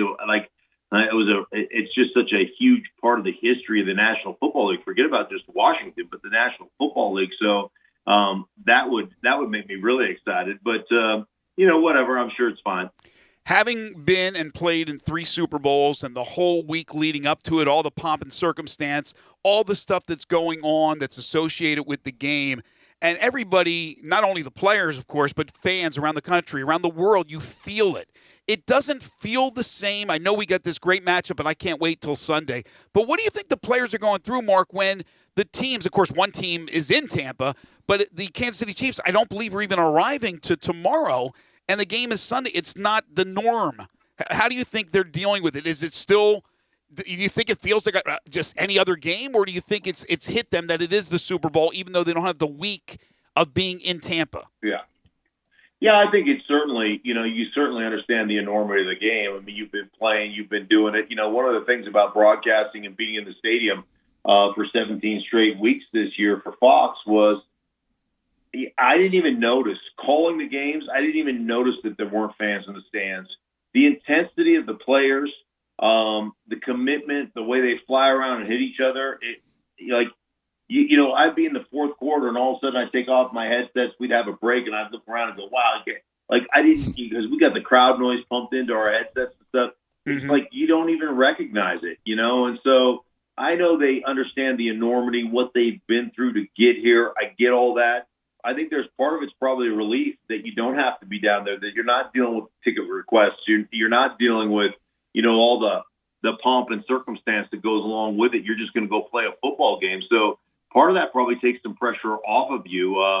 And so I think for the most part, it probably helps these players focus and concentrate on the task at hand. Talking with 3-time Super Bowl champion Mark Schlereth. So, Mark, what do you expect to happen? What do you think happens on Sunday? It's a great question. I mean, these are 2 great teams. I just think ultimately you look at the way Kansas City, the dynamic nature of their offense, the way they score quickly. This is really a great matchup between an exceptional offense and, to me, an exceptional defense in Tampa Bay. And I think it'll be close. I think, it comes down to who has the ball last type of thing. But I think ultimately it'll be Kansas City that ends up winning this game. And, being that I played my last 6 years in Denver and that I still live in Denver, saying Kansas City's going to win this game is a bit like eating a turd sandwich. So, I'm rooting. I'll be honest with you. I'm rooting for Tampa. I'm rooting for Tom to get his 7th, simply because it just the whole Kansas City thing is, gut wrenching for me. I can understand. Are they is that the number one rival when you're with the Broncos? Or is it Raiders? Or who no, is it? we were our number one rival. It was always a great game, but our number one rival was the Raiders. Yeah. Just the hatred for the Raiders, it still exists. The white hot intensity of 1,000 suns. That's how much we hated the Raiders. And I'll be happy to tell you I was 11-1 against their punk asses in my 6 years in Denver. So. I'll always have that. I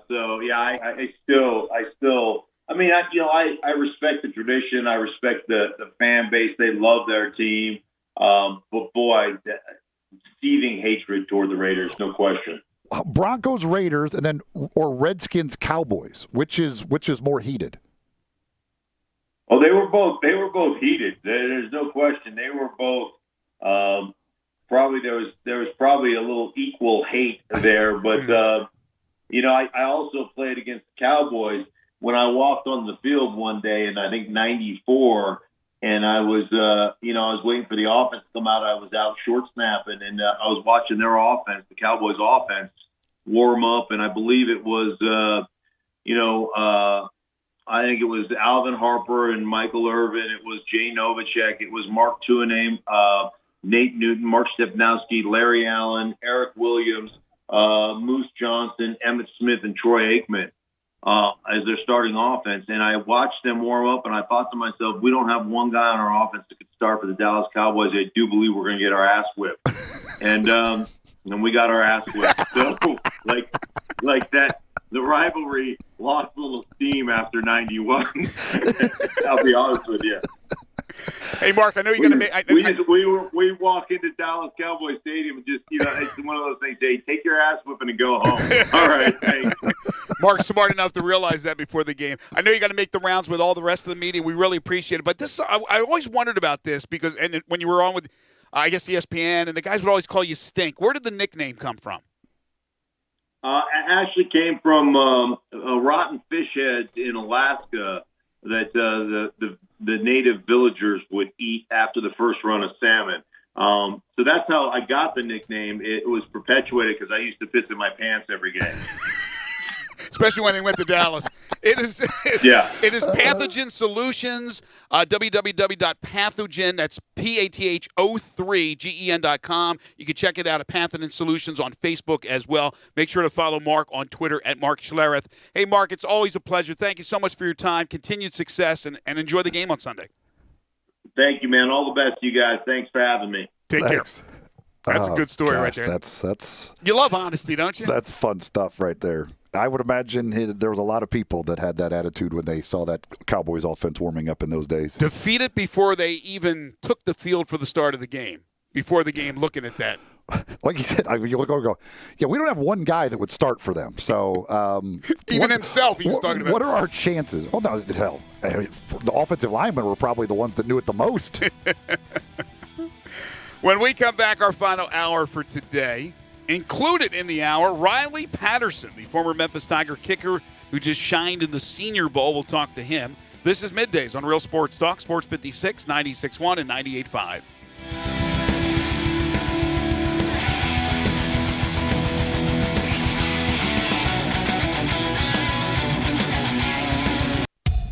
I want to do some bragging rights. Hey, I was just the other day overhearing a conversation with Big Mike, the manager of DeSoto Auto Sales. They've got people buying cars all over the country. North Carolina, South Carolina, Georgia, Alabama, Arkansas, Texas. People from all over the country buy cars at DeSoto Auto Sales in Olive Branch, Mississippi. Why?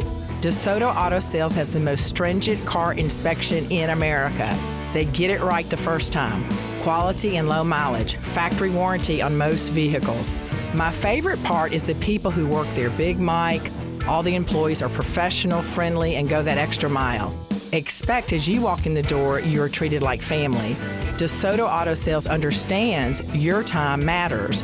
We can help you find your dream car and get all the paperwork finished in less than an hour. Come see us at DeSoto Auto Sales and be part of our family. Have a great buying experience every time. 662-890-7184. I don't think I really admire about Central Barbecue is their commitment to quality. Then why do they let you do their commercials? I'm talking about their food. Everything is prepared with devotion to taking the time and effort to create perfect barbecue. Oh, I know. That's exactly why I was wondering why. They're not kidding with that slow-smoked Memphis-style slogan. They smoke their pork for 14 hours. Do they have to? They do if they want to be the best barbecue in Memphis, and they are. And yet they let you just throw together. There's nothing better than Central Barbecue because they care. Except apparently about their radio ads.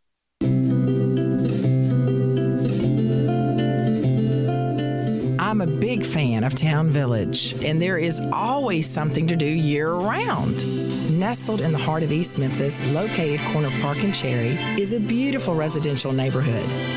Looking for a great place to retire, but you still have a very active lifestyle? Then visit Town Village. Only requirements that you're 55 plus. Prices per month starting at $24.50. The Gourmet Chef welcomes you to visit our restaurant and bistro. Package includes 3 complimentary meals per day, maid service, free local transportation, monthly coffee club, themed dinner parties, lots of fun. Visit us and call Daniel or Bo at Town Village Audubon Park at 901-374-7342. There's no place like home. Town Village Audubon Park. Do not wait for summer. Get your pool now during the early bird pool sale at Family Leisure through February the 7th. You can reserve your installation spot on your new pool purchase from Family Leisure. You know the price is like the temperature. They'll go up when it gets warmer, so you must reserve yours now. Family Leisure has hundreds of spas on order, so reserve yours now. The early bird pool sales happening now at Family Leisure, Whitten Road at I-40, where family and fun come together. Attention foodies, there's a great new place to eat in a great restored building. South Hall Cafe is now open for breakfast, brunch, and lunch in the former Tobacco Corner. Chef Jesus Ramon is creating classics from scratch with a twist. Enjoy all your favorites, including the best cheese grits in the South, a full bar, an in-house pastry chef, catering, online ordering for curbside or delivery, and a covered patio with live music on the weekends. We're open 7 a.m. to 2 p.m. weekdays and 7 a.m. to 3 p.m. on weekends. South Hall Cafe, corner of Poplar and Mendenhall. Listen Sundays at 11 a.m. to join Idlewild Presbyterian Church for worship. Idlewild is a PCUSA church located in Midtown Memphis. We are Sports 56 WHBQ Memphis, W253DF Memphis, and WIVG Tunica Memphis. Flynn Broadcasting Stations.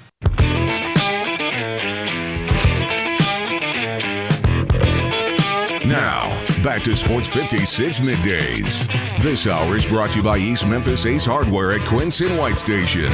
Here once again are Greg Gaston and Eli Savoy. He was a hard-headed man. He was brutally handsome. She was terminally pretty. Welcome back. She held him up. 12:04 at the time. Final hour for us today here on Sports 56 Middays, the Thursday, February 4th, 2021 edition.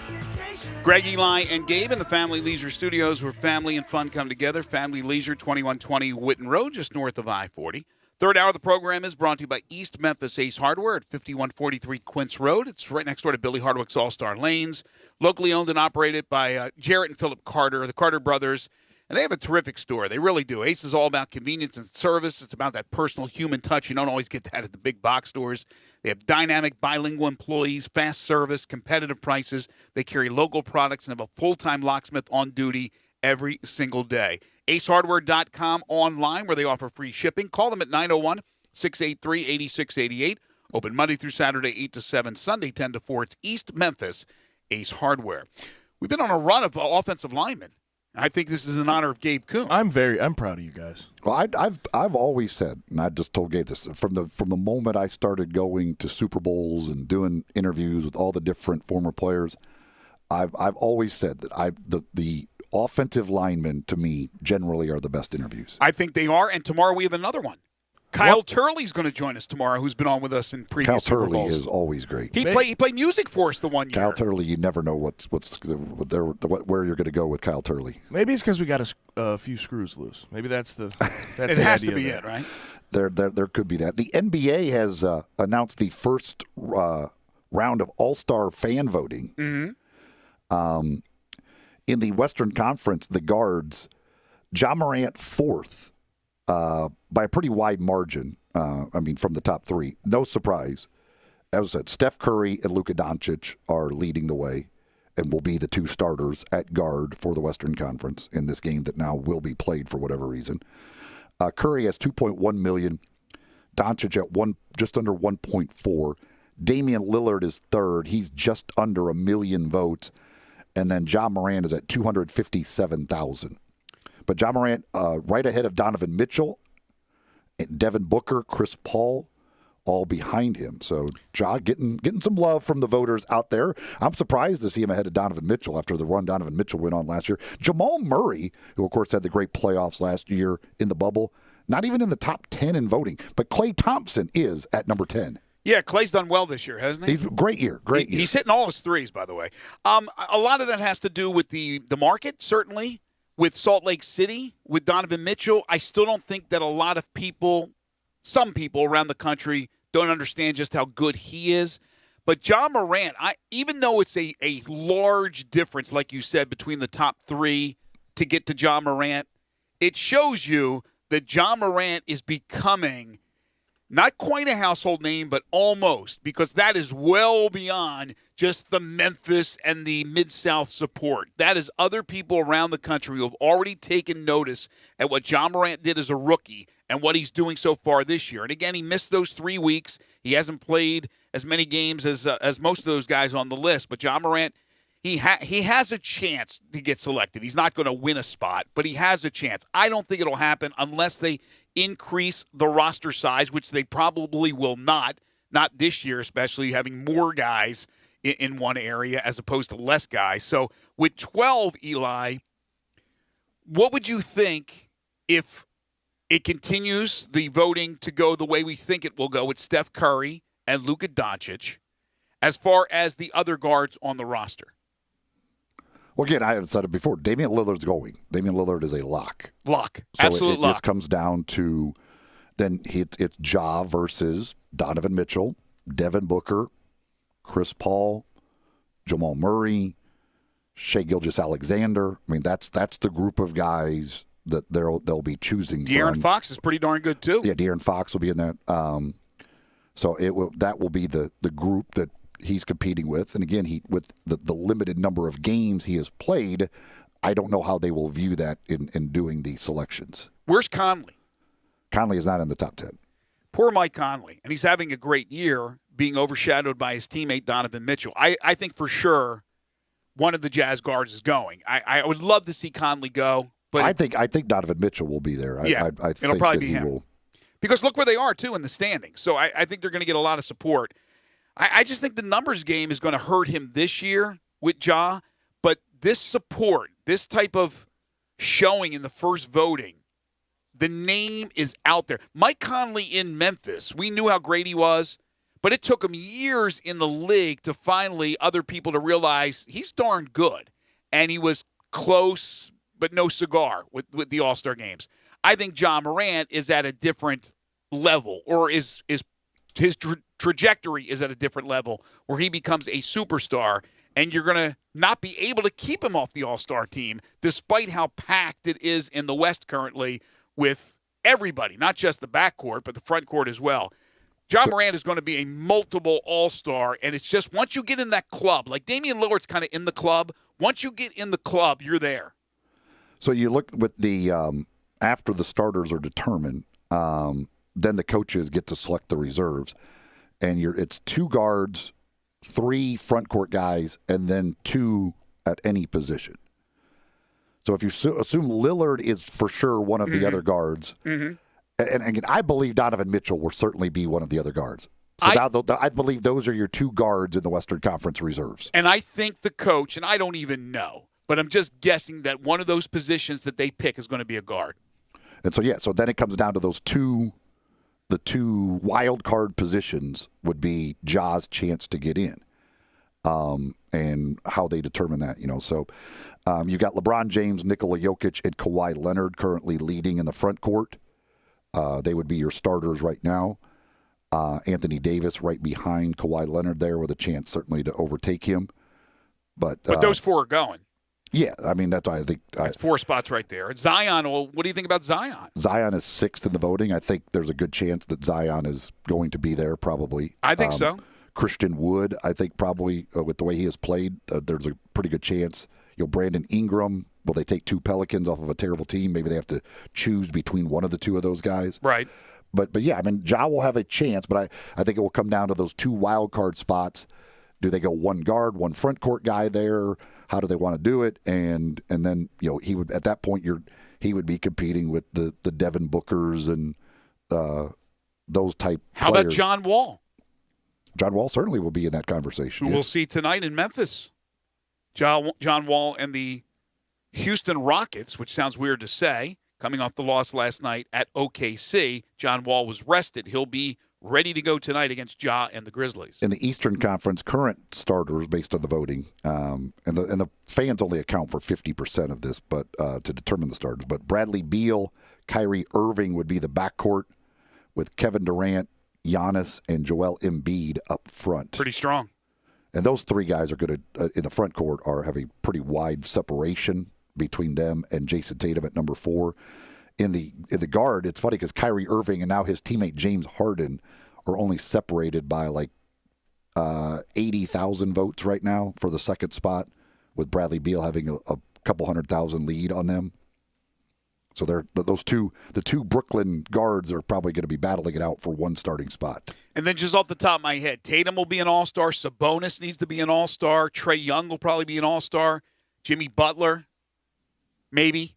Butler's missed some time. I don't know his numbers, but I'm just thinking outside, off the top of my head here with some of the guys from the East.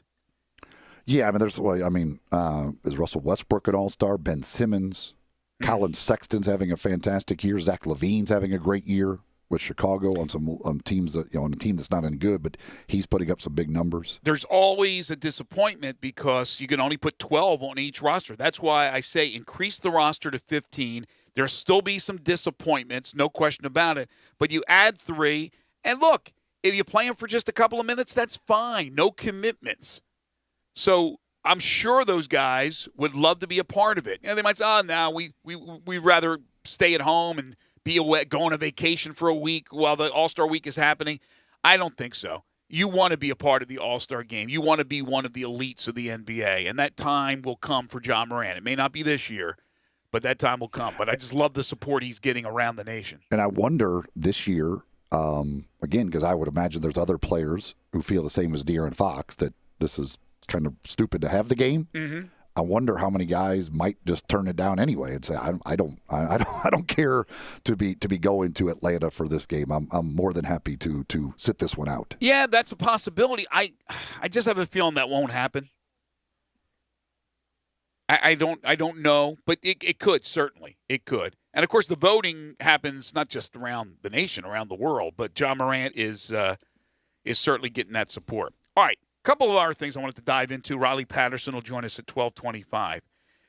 From college football, we were talking about Will Muschamp, the fired South Carolina head coach, and could he possibly go to Tennessee and team up with Josh Heupel, be their DC? No, it's not happening. He is joining Georgia as an analyst for Kirby Smart's team.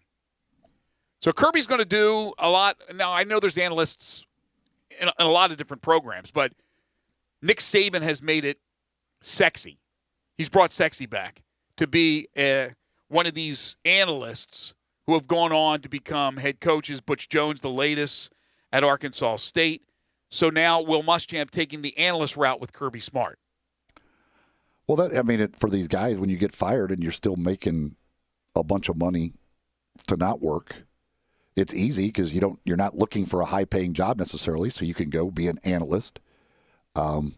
Pick up some notes from successful programs and be around guys that are having success doing it and see if you could pick some things up while you don't care how much money you're making because your old job's still paying you all of that. Exactly. Yesterday we talked about the signing day and nothing was official. And these are the services that rank. So, again, the proof will be in the pudding when these players actually perform.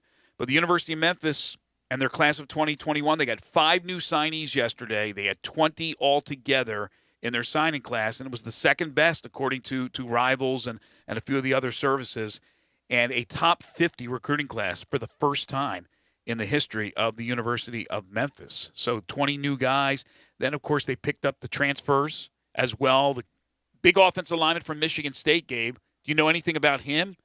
Yeah, Devontae Dobbs, he's a good player.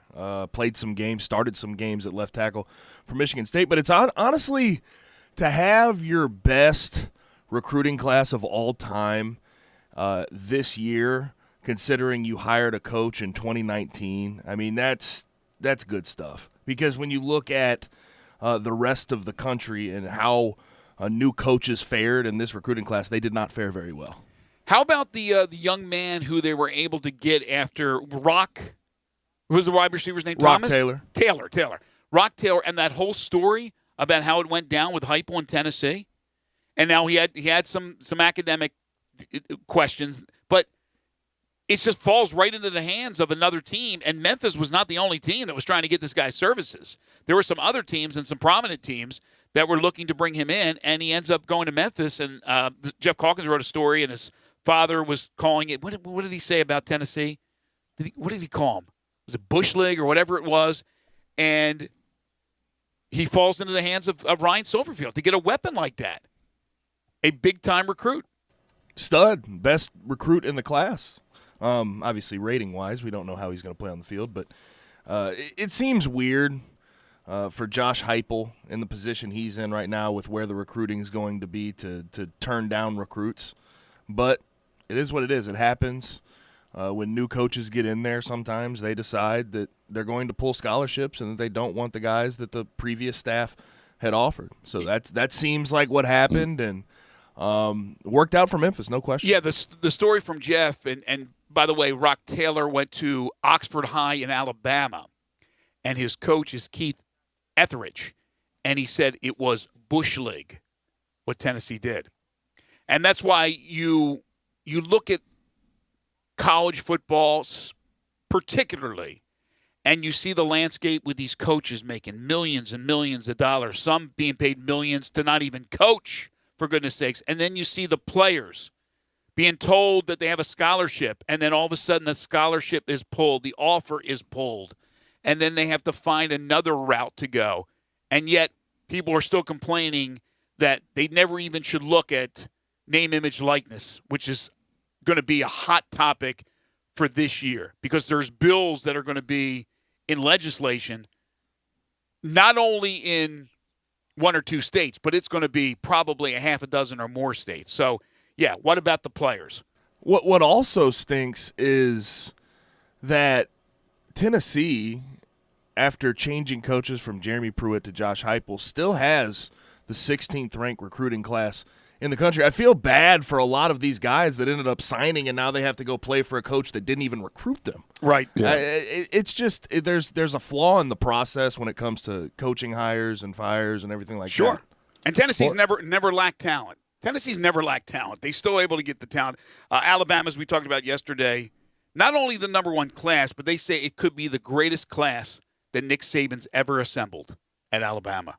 It's the best class in history of any school. Of any school? According to 24/7. So do you think there's a chance Alabama? It's the best recruiting class ever. So do you think there's a chance Alabama could be good next season? Is that possible? Now, on the recruiting rankings, too, Gabe, that does not include transfers, correct?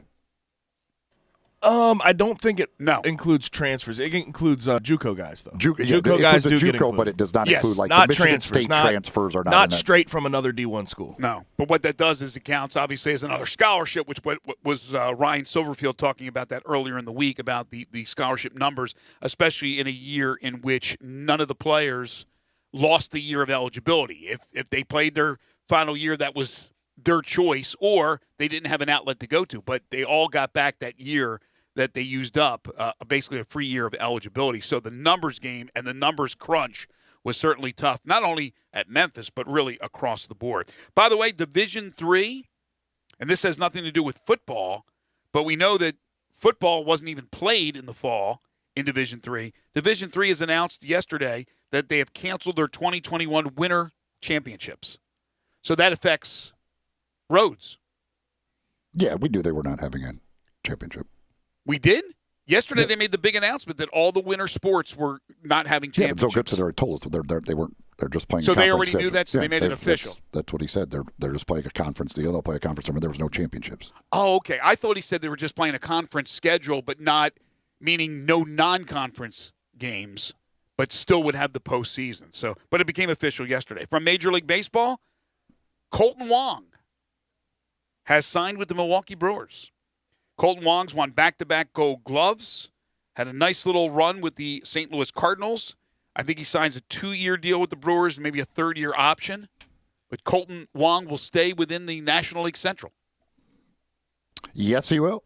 And I don't think the Cardinals are, after getting Nolan Arenado, I'm not sure they care about losing Colton Wong. I don't think they're going to cry over it, no. But, he was one of those fan favorites, Colton Wong. I remember when Colton Wong was with the Redbirds, and we did our – was it the Redbirds that we did a show from AutoZone Park, and we had Colton Wong on? Mm-hmm. Yeah, he was a really, really nice guy. You knew once Nolan Arenado got signed, and then the emergence of Tommy Edman and Paul DeYoung the past couple years, it was his days were numbered. Yeah, I wonder where Matt Carpenter sits in the whole thing too. You know, you think that maybe his days are numbered as well when you pick up a guy like Nolan Arenado, and last year you picked up Paul Goldschmidt. All right, when we return, we're going to talk with Riley Patterson, who put together a tremendous career at the University of Memphis as a kicker, second all-time in points, and just participated in the Senior Bowl, had a terrific Senior Bowl game, and now he is getting ready for, hopefully, the National Football League. We'll talk with Riley when we return. This is Middays on Real Sports Talk, Sports 56, 96.1, and 98.5. Do you know who I am? Who are you? I'm Superfly TNT. Johnny Radio. Where do you want to be? 1 to 3? Right here with me. Sports 56, 98.5, 96.1 FM, Monday through Friday. This is Sports 56 Happy Hour, your good buddy Johnny Radio. Memphis, it's official. Crab Kings is where it's at. The best seafood with 7 flavors to choose from. Try the shrimp and chicken pasta. Now available is the salmon and fried lobster pasta. Snow crab, king crab, dungeons and more. Fish platter, $9.99. Lobster tail, $10.99. Jumbo wings, 99 cents each.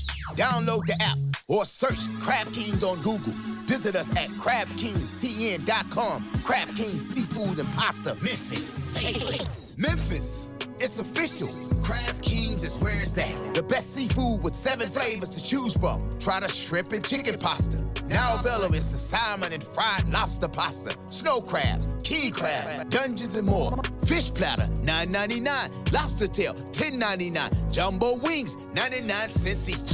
Download the app or search Crab Kings on Google. Visit us at crabkingstn.com. Crab Kings Seafood and Pasta, Memphis favorites. Hey, I heard that you just got a new car. Yes, I sure did, and I could not believe how simple it was. Really? Tell me what happened. I bought my car at Cars Inc. They are family owned, and the choices of cars were the best I've ever seen. They even said they could price match with anyone and help me with whatever financing I needed. Wow, it does sound like they know what they're doing. Their family has been in the car business for over 30 years, and they're excited about being in Memphis. Where are they? 5095 Cummington Way, and their phone number is 901-623-7180. It's that time of year again. Time for the big game and time for taxes. David Nanny, CPA, can help you with both. He's sponsoring this year's big game coverage on Sports 56, and David and his team have all the experience you need for all your tax filing needs, too. Whether it's a return for an individual or for a small business, give him a call today. 901-763-2000. That's 901-763-2000. David Nanny, CPA for you.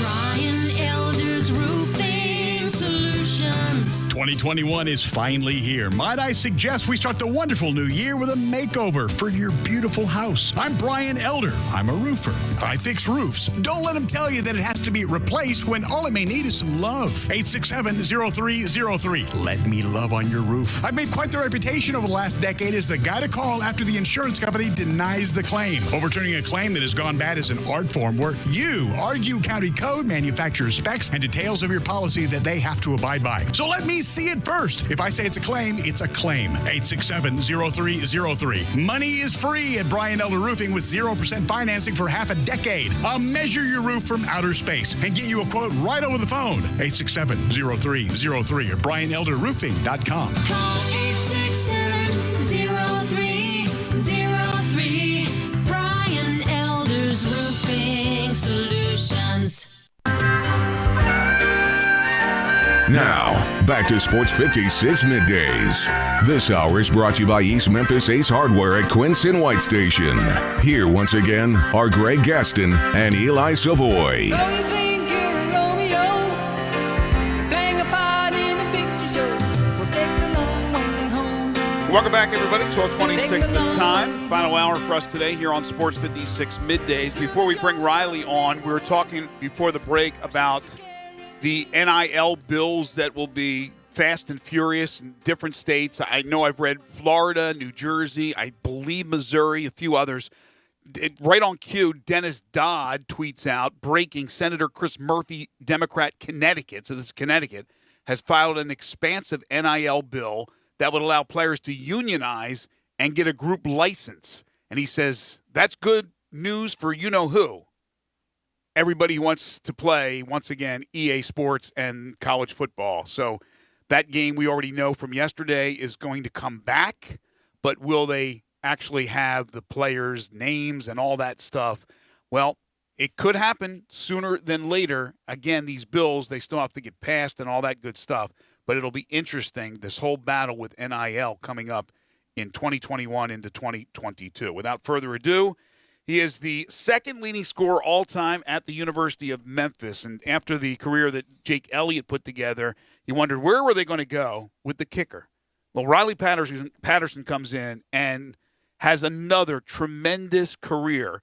The Tigers, hey, they're kicker you, they're running back you, and Riley Patterson is coming off a terrific performance in the Senior Bowl last weekend. He kicked both his field goals, made both his extra points as well. You can follow him on Twitter at Riley Patterson7, now hoping to play in the National Football League. Riley Patterson joins us now on Sports 56 Middays. Hey, Riley, how are you, man? I'm good. How are you? Doing fantastic. Congratulations on a great career. Congratulations on a great game. I watched a good portion of that game last weekend. It was good to see you do what you do well, and that's kick field goals and make extra points. And I'm sure it was a thrill for you last Saturday. Oh, yeah. I mean, that's my job, making field goals, making extra points, putting the ball out of the end zone. So it was good to be a part of a really cool game like that, especially in a year like this. And we were just happy that we were able to get to play and get to get down there for the whole week and get to talk to coaches. So it was awesome. It was a lot of fun.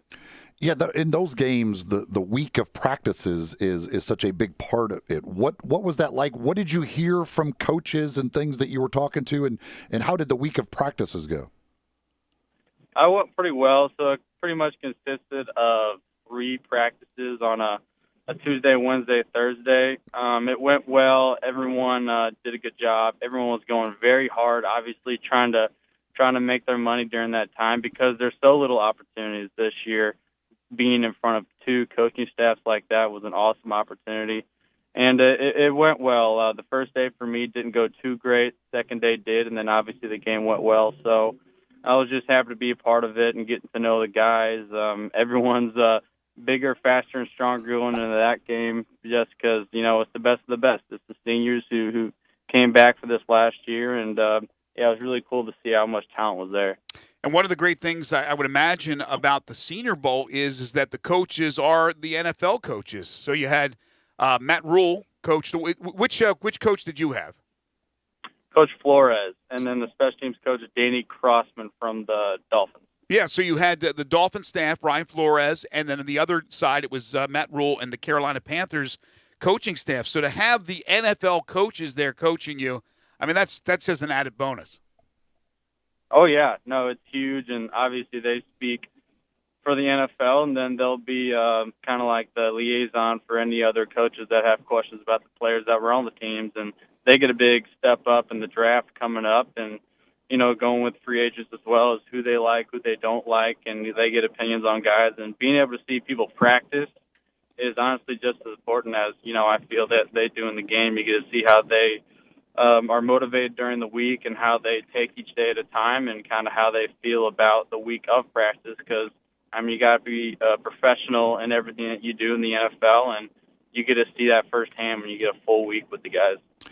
Do you, with the fact that Stephen Gostkowski and Jake Elliott and the success that they've had as kickers coming out of the University of Memphis, did you walk in there a little more pride, say, hey, I'm a University of Memphis kicker. I come from a long line of kickers. Well, I try not to be too prideful in where I'm at, but I do take pride in Memphis. I love it here, and everyone's been so great to me and great to the specialists and the special teams. It's important here.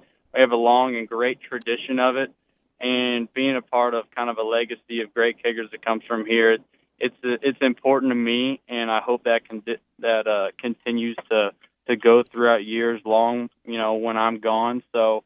It's cool to be a part of that, and it matters. It matters to do well, not only for myself and for my family and for my friends, but obviously for the school. Riley, will they have any sort of pro day, the university? Yep, sure will. It should be March 19th, I believe, and I think it will be at the Liberty Bowl. So they will allow actual scouts to come there, or is it going to be where you guys perform and then they're going to put the video up on Zoom or anything like that? Well, everything with COVID is, wishy-washy right now. Right. From what I believe, coaches and scouts I think 3 per team will be allowed to go to any different Pro day? I guess pro day, yeah. So I guess 3 from each team will be able to come to a pro day. But other than that, that's all that I can tell you, all that I know about. Mm-hmm. So when you were coming out of high school, and I'm very familiar with Edwardsville because I went to college there, and it's a great high school football program there. Awesome, yeah. Yeah, it's not obviously Memphis, not far down the road there from the St. Louis area. What was it about Memphis? Was it what they had produced in kickers? What brought you to the University of Memphis? Well, I was big in soccer growing up and in high school as well, and that's what I thought I would be doing in college. I knew I'd be playing a sport, but I thought it was going to be soccer, and then football came about. I started kicking well in high school, and then I thought I'd kind of see how far this would take me. I went to camps and came to Memphis through one of them, and they gave me a scholarship, here and there, right on the spot, and that spoke volumes as the coaches just believing in me here, from Coach Lorg and Coach Norvell getting first recruited, and that was huge because everything is up in the air with these college coaches. They recruit people. They say you got a scholarship, say you don't. Mm-hmm. They gave me a scholarship right on site. That was huge, and obviously it mattered that special teams is a big deal, and they have a legacy of great kickers that come from here. And that was really important to me, and I wanted to be a part of that. And obviously, that was my only scholarship coming out of high school. So, I wanted to go there. I wanted to get 4 years for free, and I wanted to start as soon as I got there. I had the opportunity to win the job and do that, and I did, and it was awesome, and I was really, really thankful that I'd be able to get to Memphis, and I've not looked back since. I'm just so blessed that I've been able to get the opportunity to be here, and it's just been awesome. We've heard so many of those stories over the years about a player at the University of Memphis. Yeah, it was the only scholarship offer we had, or we had no scholarship offers, and we walked on, and they were able to turn it into a great career, some moving on to the National Football League, like in the case of Anthony Miller. Riley Patterson joining us, who just had a stellar collegiate career at the University of Memphis as a kicker, hoping to do so in the National Football League as well. So as you look back now, since it's over your time at Memphis, how does reality, what you went through, compare to what the expectations were once you knew that you had a scholarship and were going to play football? How do you look back at your time at Memphis? I see it as a success. I mean, we went to 3 championship games, American Conference championship games, which is not an easy conference. Gabe knows it's a big deal down here, and to get to a championship game is a huge, huge deal, especially for Memphis, who has not been great, recently before that. Besides, I think the 2014 and 15 season was awesome, but I mean, it's just been great. We really enjoyed the time there, and going to conference championship and winning and having that the standard now, I think is really important. We went 8-3 last year, won a bowl game, which was the first in a while. But to be honest, was it a successful season? I don't know. We've set the standard pretty high now, and I think that standard is going to stay there for a long time. So I was just happy to be a part of teams that could set that standard. So now that you are getting ready, you mentioned the pro day coming up. Like what do you do on a daily basis? Are you just out kicking on a daily basis? How do you get ready to try and prepare yourself to make the step to the NFL? Well, it was a pretty quick turnaround, and I knew how important the Senior Bowl was, being in front of scouts. So once I got back home, I took a couple weeks off of kicking and just working out, and I got back into it, went down to Phoenix and trained with the guy. I went down to IMG Academy and trained with the guy kicking. And then I came back here and got ready for the Senior Bowl. That week happened, and now, I'm taking it day to day, and I'll be going back out to Phoenix to train kicking, I think, Wednesday, and I'll be there for a week. But it's going to be kicking about 2, maybe 3 times a week, and it's going to be working out every day here in Memphis, just kind of get my body ready for a longer season and doing my best when my time is called to perform in front of coaches, so I get the opportunity to at least be on a team and try to win a started job. When you're talking about training with those guys that go into different places, is it just about like strengthening the leg? Is it mechanics? Like, what are the things? I don't know the first thing about kicking a football. I probably wouldn't get it in the air. What are you working on as you're trying to become a better kicker? Well, many people really don't know the mechanics and the basics when it comes down to kicking, which is fine. It's a small part of the game, but as you can see, it's a crucial and important part of the game, especially when you get to the NFL. but I train mostly in my mechanics when I'm going down to these places, and then I get tips on to how to physically get myself better in the weight room. The weight room is important, but at this point, I'm not growing physically anymore, so I'm trying to maintain and to get my body right to when I can kick. So I train with these guys. We have great competitions with other good kickers, which I think is really important, so that you're training with the best, and whenever you train with the best, it seems like the best comes out of you as well. So I think that's very important, and being a competitive person, that's what I love. But I work on my mechanics, and I just try and kick the ball farther, higher, and straighter than anyone else. Do you have your agent yet? Yes, I got that shortly after the bowl game on January 1st. The same day I actually got engaged. Oh, congratulations. how about that? day? Well, yeah, that's a heck of a day. That's two major commitments in one day. Yeah, January 1st was a hot start to the year of 2021 for me. So it was all uphill from here. Well, that's fantastic. Do you know Stephen Gostowski? I would imagine that maybe you do know Jake Elliott. Do you talk to these guys, or what's your relationship with these former Tiger greats? I've talked to Gostowski one time through a text message when I first committed here, but I've heard he's a great guy. I haven't really talked to him at all since. Jake, I have been in constant contact with over the years, and he was really influential in getting me here as well. He's been super, super helpful with, honestly, technique, how to deal with the stadium, how to deal with college football in general, and just advice all around. He's been awesome. He's been great for me, and just really thankful that he's been able to spend time getting to know me and trying to help me through this whole process. And he's been talking to me through the Senior Bowl because I've been having questions because he went there as well. Had questions on what it would look like, and he helped me out and was able to get my mind right before. So he's awesome and, pours back into the program as much as he can. So I'm thankful for that relationship for sure. So not necessarily in a game, but practice or whatever. What's the longest field goal you've ever made? In a game, I made a 56 this year against SMU, which was a lot of fun.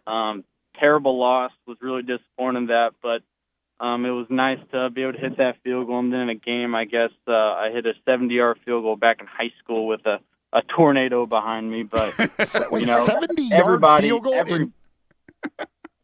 Yeah, I mean, everybody can hit a longer field goal, when you got a lot of wind behind you. But it's impressive when you see a guy that can hit a 60-yard field goal in both directions of practice. I think that's a true testament to actual leg strength when they can go, if there's a little bit of wind, go into it and with it. So that's kind of the mark that I said. If you can do that, then you've got a decent leg. So when in the high school game, did you have to convince the coach to let you try it, or how did that, the coaches don't generally try 70-yard field goals even with a strong wind?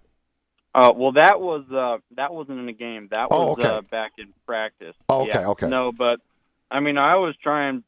If we're within range and I feel decent about it, I'm telling my coach I want to go. There's not a field goal that I don't think I can't make. I think that's a terrible mindset to go out before. If you think, maybe I have the leg, maybe I don't. No, I think you got to be out there willing to make it and know that you can make it. And honestly, during the games and when you're fired up, that's when your best hits happen, for me at least. The ball just goes a little bit higher, a little bit farther, a little bit straighter. Mm-hmm. So I think you got to be a game-time player and get out there and ready to perform.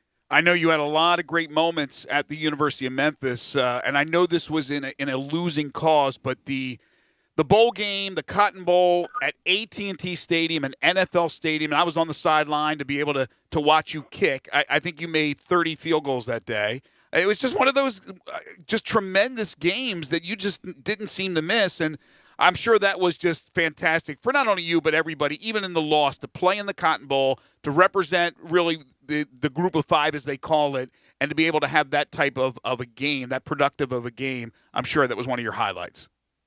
Oh, yeah, that whole season was a highlight. It was just so much fun. Go out there, get to the conference championship game, win the conference championship game. That's the highlight of the season right there for me or for anyone else. That's the biggest thing. And Gabe knows, I mean, you get to the conference championship game and you win, that your season, you made it. Cotton Bowl was awesome. I had actually injured myself. I rolled my ankle early that week in practice. Yes. And I didn't even think I was going to play in the game, to be honest. But, game time comes, adrenaline hits in, and you're like, man, there's just no way. And I guess that's the competitor in me, and a lot of guys are like that as well. You got to play, and you kind of got to just fight through it and trust that, the trainers helped you out all as much as they can and trust the taping job. And you went out and, you're thinking about less when you got an injury like that too. So maybe that helps out. And that was a really cool game. It was unfortunate. Maybe if we turn 2 of those field goals into touchdowns, we win. But for me, it was every time I get out there, I'm excited. I want to kick as many field goals as I possibly can. So getting 6 field goals, making them all in an indoor is awesome. It was really, really cool. Well, Riley, once again, congratulations on a stellar career at the University of Memphis. We're looking forward to what life brings you, and I'm sure you're going to get a great opportunity in the National Football League. Congratulations on your engagement as well, and thank you so much for joining us. Really appreciate it. Of course, thanks for having me. This was really cool. It was nice talking to you guys. Hope you have a great week. You too, Riley. Thank you very much for joining us. Riley Patterson from the University of Memphis. You can follow him on Twitter at Riley Patterson7. Celebrate the 55th edition of the big game with exclusive 55-1 odds on FanDuel Sportsbook. And if you've never tried FanDuel before, it's very easy. New users can bet on either team, get 55-1 odds when Kansas City plays Tampa Bay. That's right. You get 5 or you bet 5, you get $275 if you win. If you pick the winner of the big game with 55-1 odds, Captain Math will tell you a $5 bet will give you $275 worth of profit. I've been betting football on FanDuel all season long. The app is so easy to download. As I've been saying, I like Kansas City minus the 3 or 3.5, whatever it is. I haven't checked today, but Kansas City is still my pick. I haven't wavered. And as far as prop bets are concerned, they got so many different prop bets. It could drive you batty looking at all these bets, but I really like the prop bet with Patrick Mahomes, the first quarterback to throw a touchdown. It is minus 120. It's easy to use, fast withdrawals, odds boosts, and specials. Just download the FanDuel Sportsbook app and use promo code GASMAN to get started. That's FanDuel Sportsbook, promo code GASMAN. Must be 21 or older and present in Tennessee. New users only. Must wager on designated boost market. Deposit is required. Max bonus $275. See full terms at sportsbook.fanduel.com. For problem gambling support, call 1-800-889-9789. Based on history, as Brandon Lang told us earlier, Tom Brady's never had a first-quarter touchdown in a Super Bowl, so that would lend you to believe that Mahomes would probably throw one first. Did that shock you when he said that? I knew. Did you know that? I knew there was something about. I couldn't remember that it was. I didn't remember that it was 0. I knew that there was a thing that they've talked about before in Super Bowls about how the slow starts and things that he didn't have a lot of first quarter touchdowns, but I didn't realize it was 0. Yeah, that's a pretty amazing number that Brandon gave us earlier. When we return our final segment, we'll look ahead to tonight's battle on the hardwood at FedEx Forum as the Grizzlies try to get back in the win column. They'll take on the Houston Rockets. Plus, we'll wrap it up with one final thing. This is Middays on Real Sports Talk, Sports 56, 96.1, and 98.5. Catch Super Bowl 55 this Sunday, right here on Sports 56, 98.5, and 96.1. I Buy Houses, 901-406-1101. That's 901-406-1101. I Buy Houses. I Buy Houses will buy a house in any area, in any condition, and yes, it's guaranteed to close in 5 days. If you need to sell your home quickly, call 901-406-1101. If you've been through a divorce, if you lost your job, if you're tired of renters, I Buy Houses can get you your money quickly. I Buy Houses will buy your home in Shelby County, DeSoto County, Memphis, Bartlett, South Haven, Horn Lake, Olive Branch, anywhere and everywhere in between in any condition. And yes, they're open 24 hours a day, 7 days a week. I Buy Houses, 901-406-1101. That's 901-406-1101. Grab that pen, 901-406-1101. I Buy Houses. If you need glass replaced, there's only one name you need to know. Ben Swinger Glass, the largest full-service glass company in the U.S. They've been an industry leader for over 125 years. For all your residential, commercial, or auto glass needs, Ben Swinger Glass is the name you need to know. 24-hour emergency service for all commercial customers, plus a nationwide warranty on all professionally installed glass. 2 Memphis locations, one in Midtown on Hollywood Street across from the Liberty Bowl, and one in Cordova off Germantown Parkway next to the Fox and Hound. Visit their website, benswingerglass.com. Ben Swinger Glass. Hey friends, all aboard to A&J Catfish Station's newest location in Millington at 7838 Church Street. A&J Catfish Station has delicious light battered farm-raised catfish and mouth-watering big fried shrimp. Try the popular blackened catfish or fresh fried filet and whole channel catfish. Then there's mouth-watering mac and cheese, homemade tartar sauce, great burgers and fries, and fresh vegetables. Got a sweet tooth? Enjoy A&J's Peach Cobbler, voted #1 in Memphis. A&J Catfish Station, now the new location in Millington at 7838 Church Street. You don't think about a lawyer until something goes wrong. When that happens, let attorney Stephen Leffler fight for you and your family. You don't leave the house in the morning expecting an accident, but it happens every day. A car wreck, you slip and fall, or you get accused of a crime and find yourself fighting for your reputation. Stephen Leffler has been fighting for you for over 35 years. Don't do it alone. Let Stephen Leffler fight your battles for you. Call Stephen Leffler, 901-527-8830, or go to LefflerLaw.com. Here to fight for you and your loved ones. Do you know one of the best things you can do for your employees or family's health? Provide Arctic Clear bottled water. Arctic Clear bottled water is your locally owned and operated bottled water provider. Arctic Clear is 100% natural spring water with free delivery and setup, dependable service, and no long-term contracts. What an easy choice. Call Jeff Manus today, 901-382-2363, or visit arctic-clear.com. Arctic Clear bottled water. Call now, 382-2363. That's 382-2363.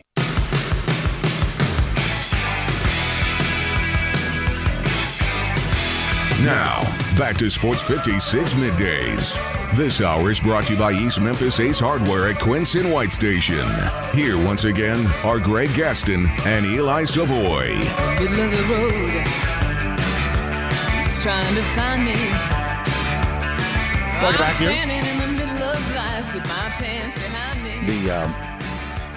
Got a text message here on the First Bank text line. Says, I hit a 55-yard punt in practice one day. Coach said, why can't you do that all the time? All right. I mean, that's...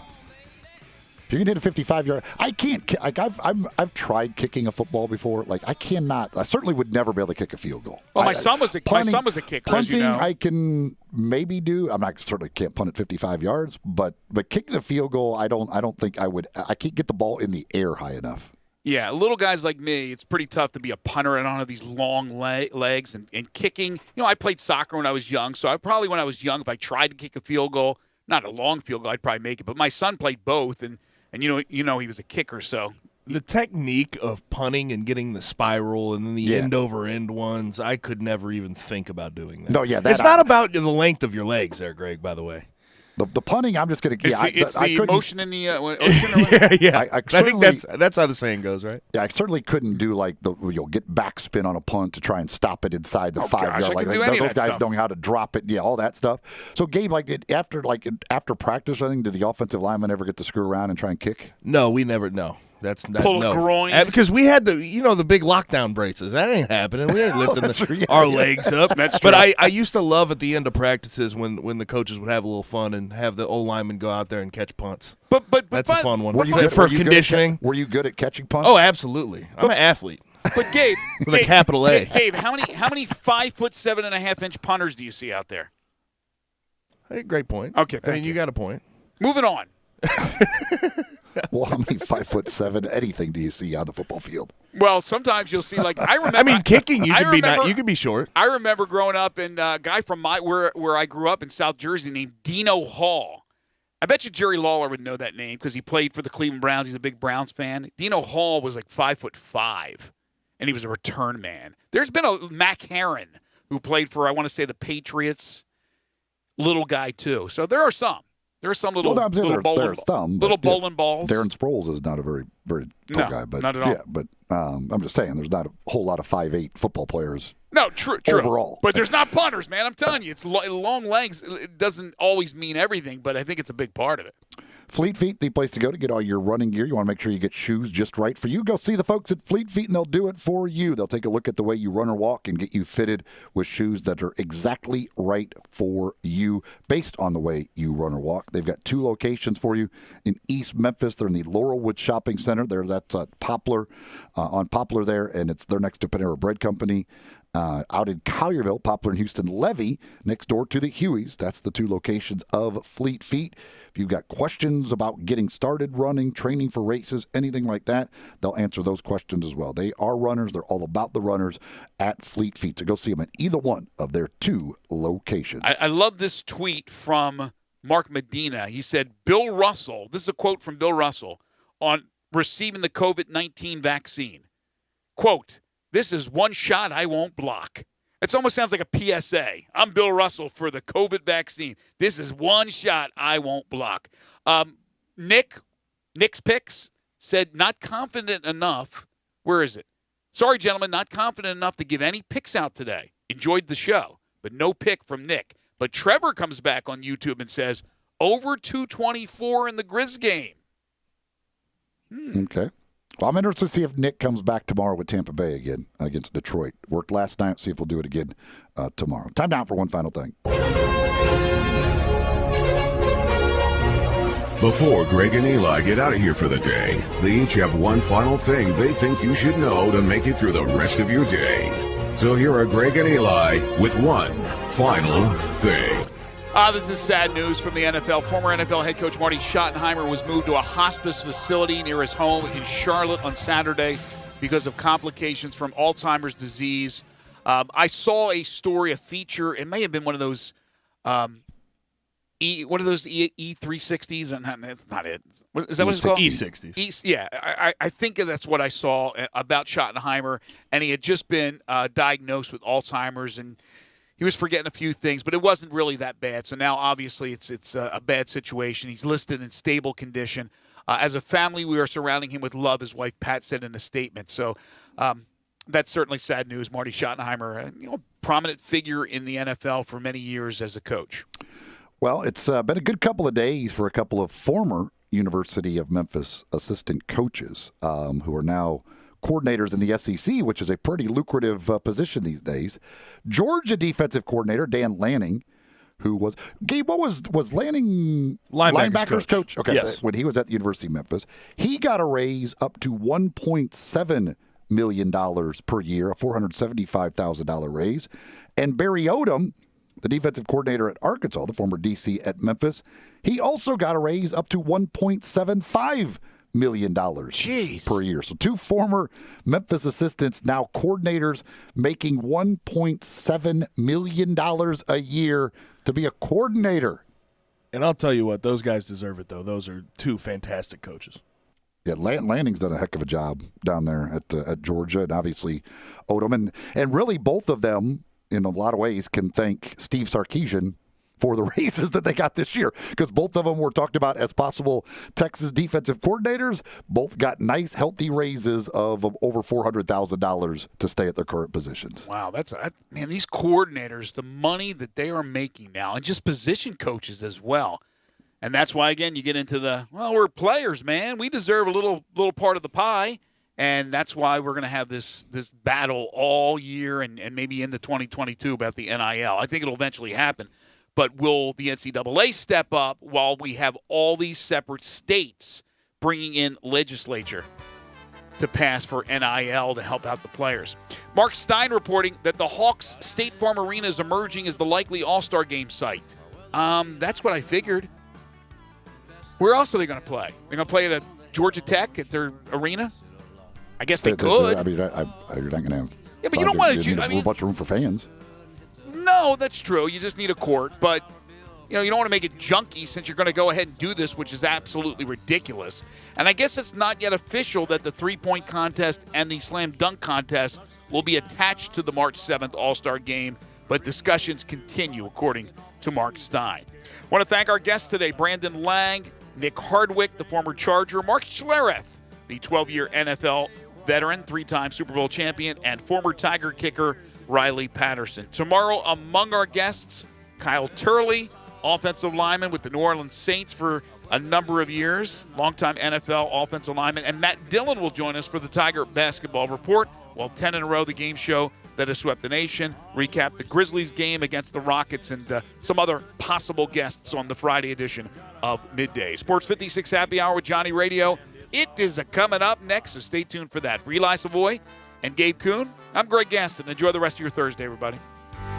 Well, now it's all going